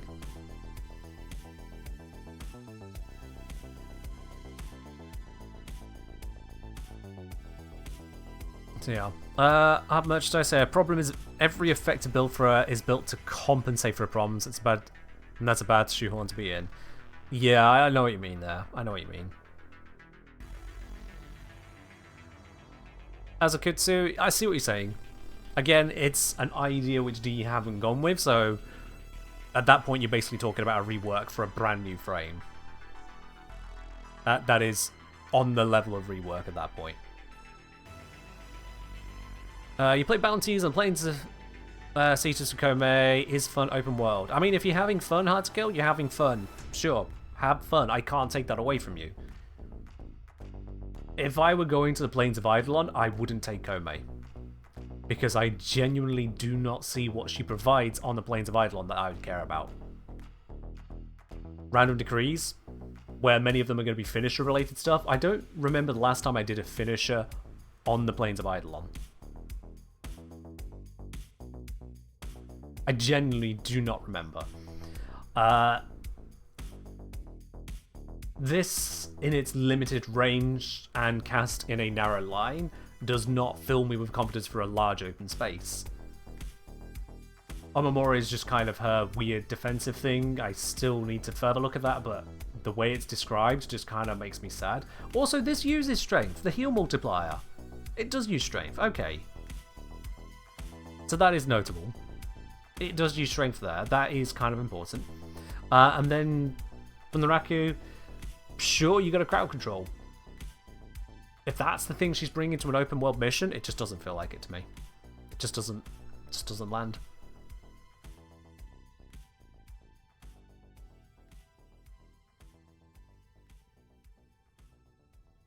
Xmas are open to finishers often, but then most people just kill them normally. Yeah, that's the thing. You're having to lead into using those mercy kills. Assuming that those mercy kills even count for the degree. I don't remember if they do. DE created this whole mercy kill thing, and with the number of times I've been burned on a finisher not counting as a finisher, I really just don't know.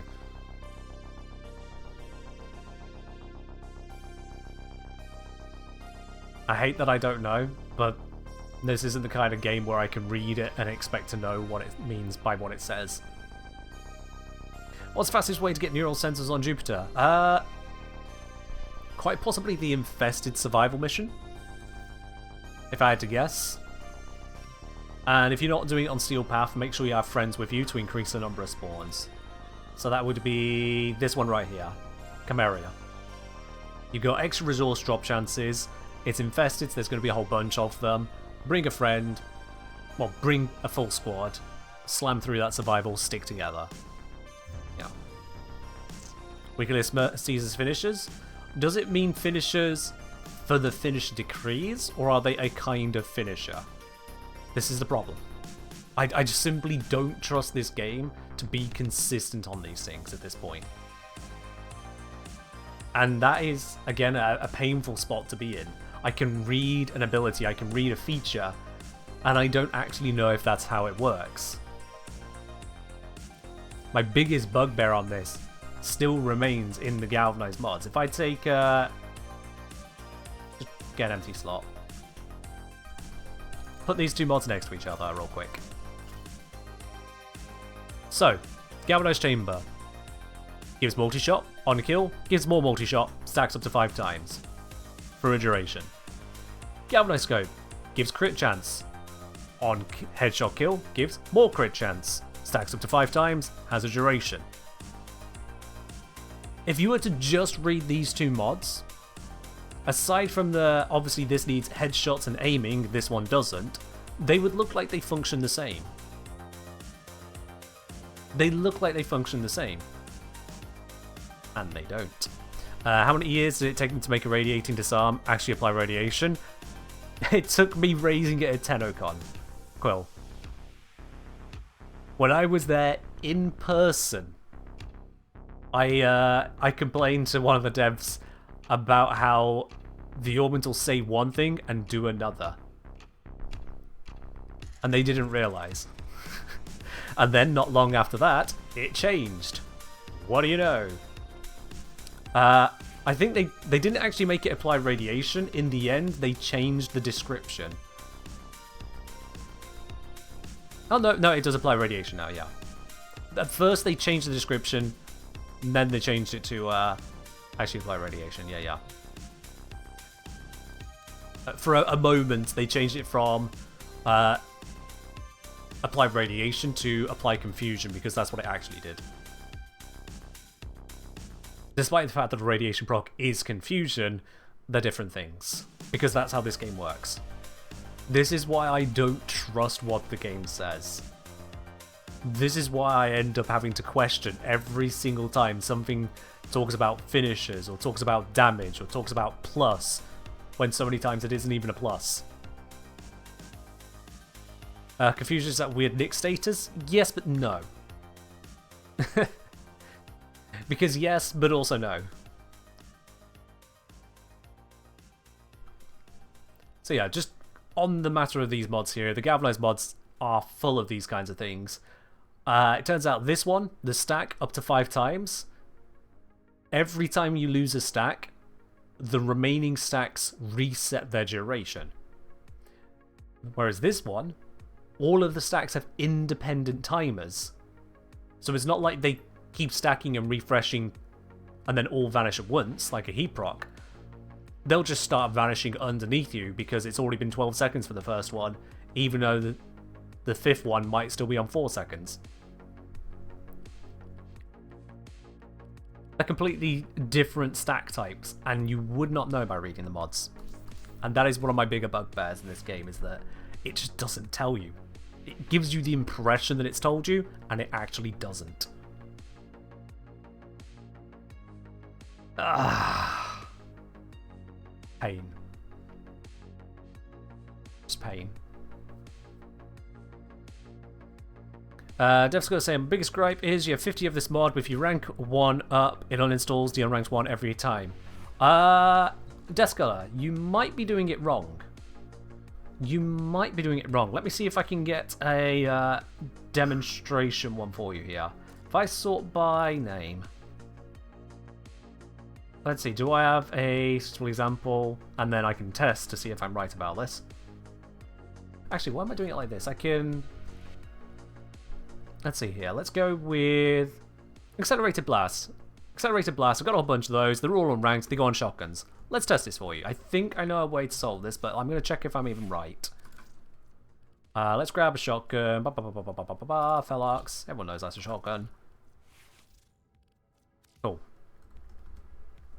Accelerated Blast. Let's slap one of those on here now. There we go. So firstly, if you want to rank it up, you can just rank it up here now. Just FYI, that is also a thing. But if you weren't ranking it up there, you're ranking it up in here. And let's say you say if you rank it up, it uninstalls the unranked one on every frame.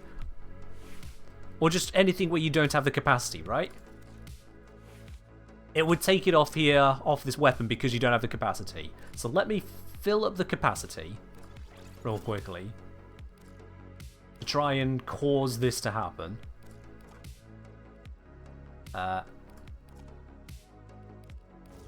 There we are. Full. So if I rank this up now, it would have to come off, right? No matter what, it would be too high. It would have to come off. And that would be true if I ranked up this here. But you notice now I have 2 accelerated blasts. 2 stacks of them. This one has 6 of them. This one has 1. Despite them being functionally the same. Because this one has a little icon at the bottom there. You can see that glowing pip above the ranks. And it's missing from this, but you can see it on Accelerated Isotope. That little pip there means this mod is equipped onto something. So if I don't want this to fall off... Oops. If I don't want this to fall off the Felarx like that, don't rank up that one. Rank up one of these.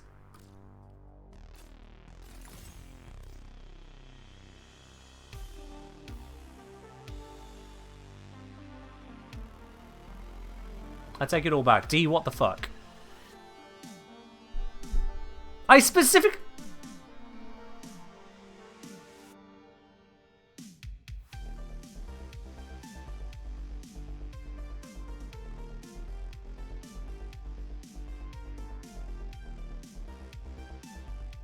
So anyway, that is a thing.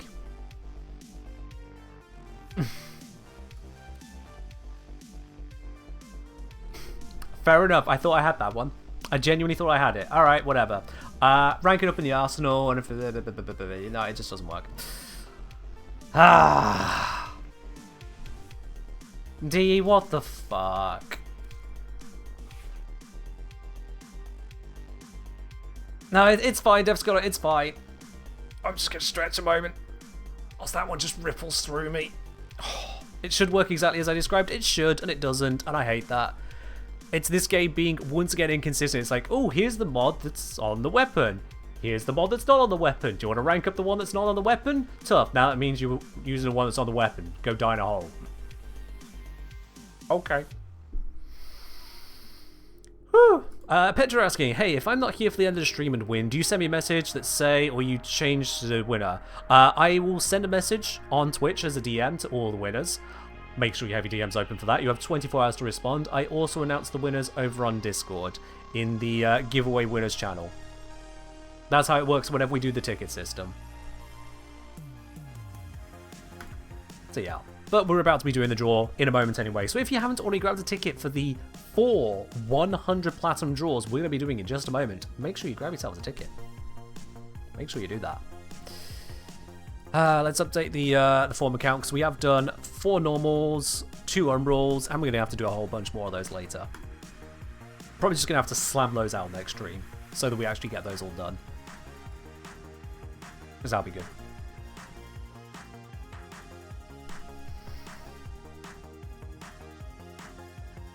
We'll give you all a moment to grab those tickets there. We have, as I say, got 4 100 Platinum giveaways to be doing. I'm doing it all in one go. Doesn't matter what platform you're on. Don't even need to be a follower of this channel. This could be your very first message. Although I would say, at the very least, if you are trying to join in a giveaway on this channel, you've come here for a reason. At the very least, consider hitting that follow button. And if you like what I do here, consider hitting that subscribe button as well to support me in all that I do, and you get to escape all the ads in the process. It's a win-win. At least I see it as a win-win. Maybe you disagree. The Momic saying, Kengineer, yes, Gabe found your mining video very helpful, thank you. By the way, why don't you recommend Deck 12 for mining site? It's an optional mining site, you can go there if you want to, but I cover the ones which do people plenty well enough. So if you want to go to Deck 12, sure, you can head on down to Deck 12 as well. And just be careful you don't get locked into a fight you don't want to be in. All the recommendations I give in that video are plenty sufficient to get everyone every material they need for mining. Well, Kelton, that's the thing. You wouldn't be hitting the follow button. You don't have a follow button. You have an unfollow button, which you don't want to press. There you are. Which color shard is bonus equilibrium? Purple? I think it's purple. Mirrorlade, thank you very much for gifting a sub over to Snake Raider 47. Much appreciate on that, Mirrorlade. Please imagine there is still some drink left in this. I need to fill this up. Yeah. Alright, that's enough time on the tickets. Let's close that up and see who our winners are going to be today. Oh, yes, indeed. Closing the entries now. Every ticket is in. Let's have a look, shall we? Of the 131 entries, 4 people are going to be winners. That's actually better odds than a typical giveaway we do on this stream. So that's good news for all y'all. Only 4 of you are going to end up enjoying that good news. Those 4 of you are Long Shot Frame, Mythic Spirit, Green Apple Kiwi 20. Don't know what happened to the other 19 of you. And Turbo Spruts. Congratulations to all 4 of you there. You've won yourselves 100 Platinum here on this stream. I'll be sending you a Twitch DM shortly after the end of the stream. Get hold of your Warframe username, platform, and cross-save status. And once I've got hold of those details, I'll let you know exactly how and when to expect that plat to come through. We'll just need those details and get that sorted for you. Absolutely. GG's on that.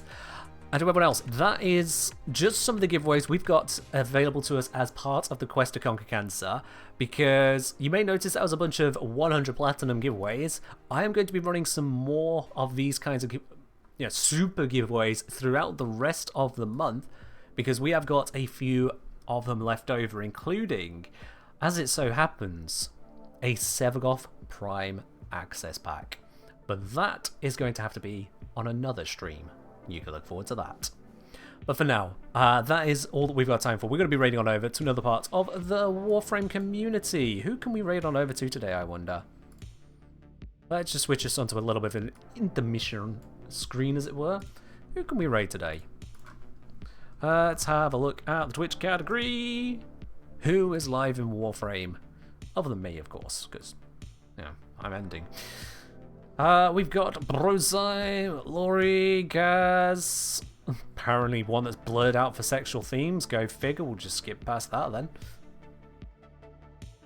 Don't know what it takes to get your stream blurred out, but fair enough. I'm not sure where I want to raid into today. I'm really not sure. As I see, a few of the people I follow from the Warframe community are on different games at the moment. We've got a couple on First Descendant, we've got one on Path of Exile. Like, what are y'all doing? Warframe's right here. And I'm definitely not going to be raiding a politics stream, Twitch. Don't recommend me that stream. Ew. If any of you are looking at the recommendeds, you might know which stream I'm on about right now. We are not going over there, thank you very much. I think the vast majority of us don't want to hear any politics right now, whether it's your country or not. You know what? Let's break someone's mind. Let's go to someone who would not expect to receive a raid today. I'm going to just double check, make sure we're not going to raid into someone with an absolute crap quality mic, I hope.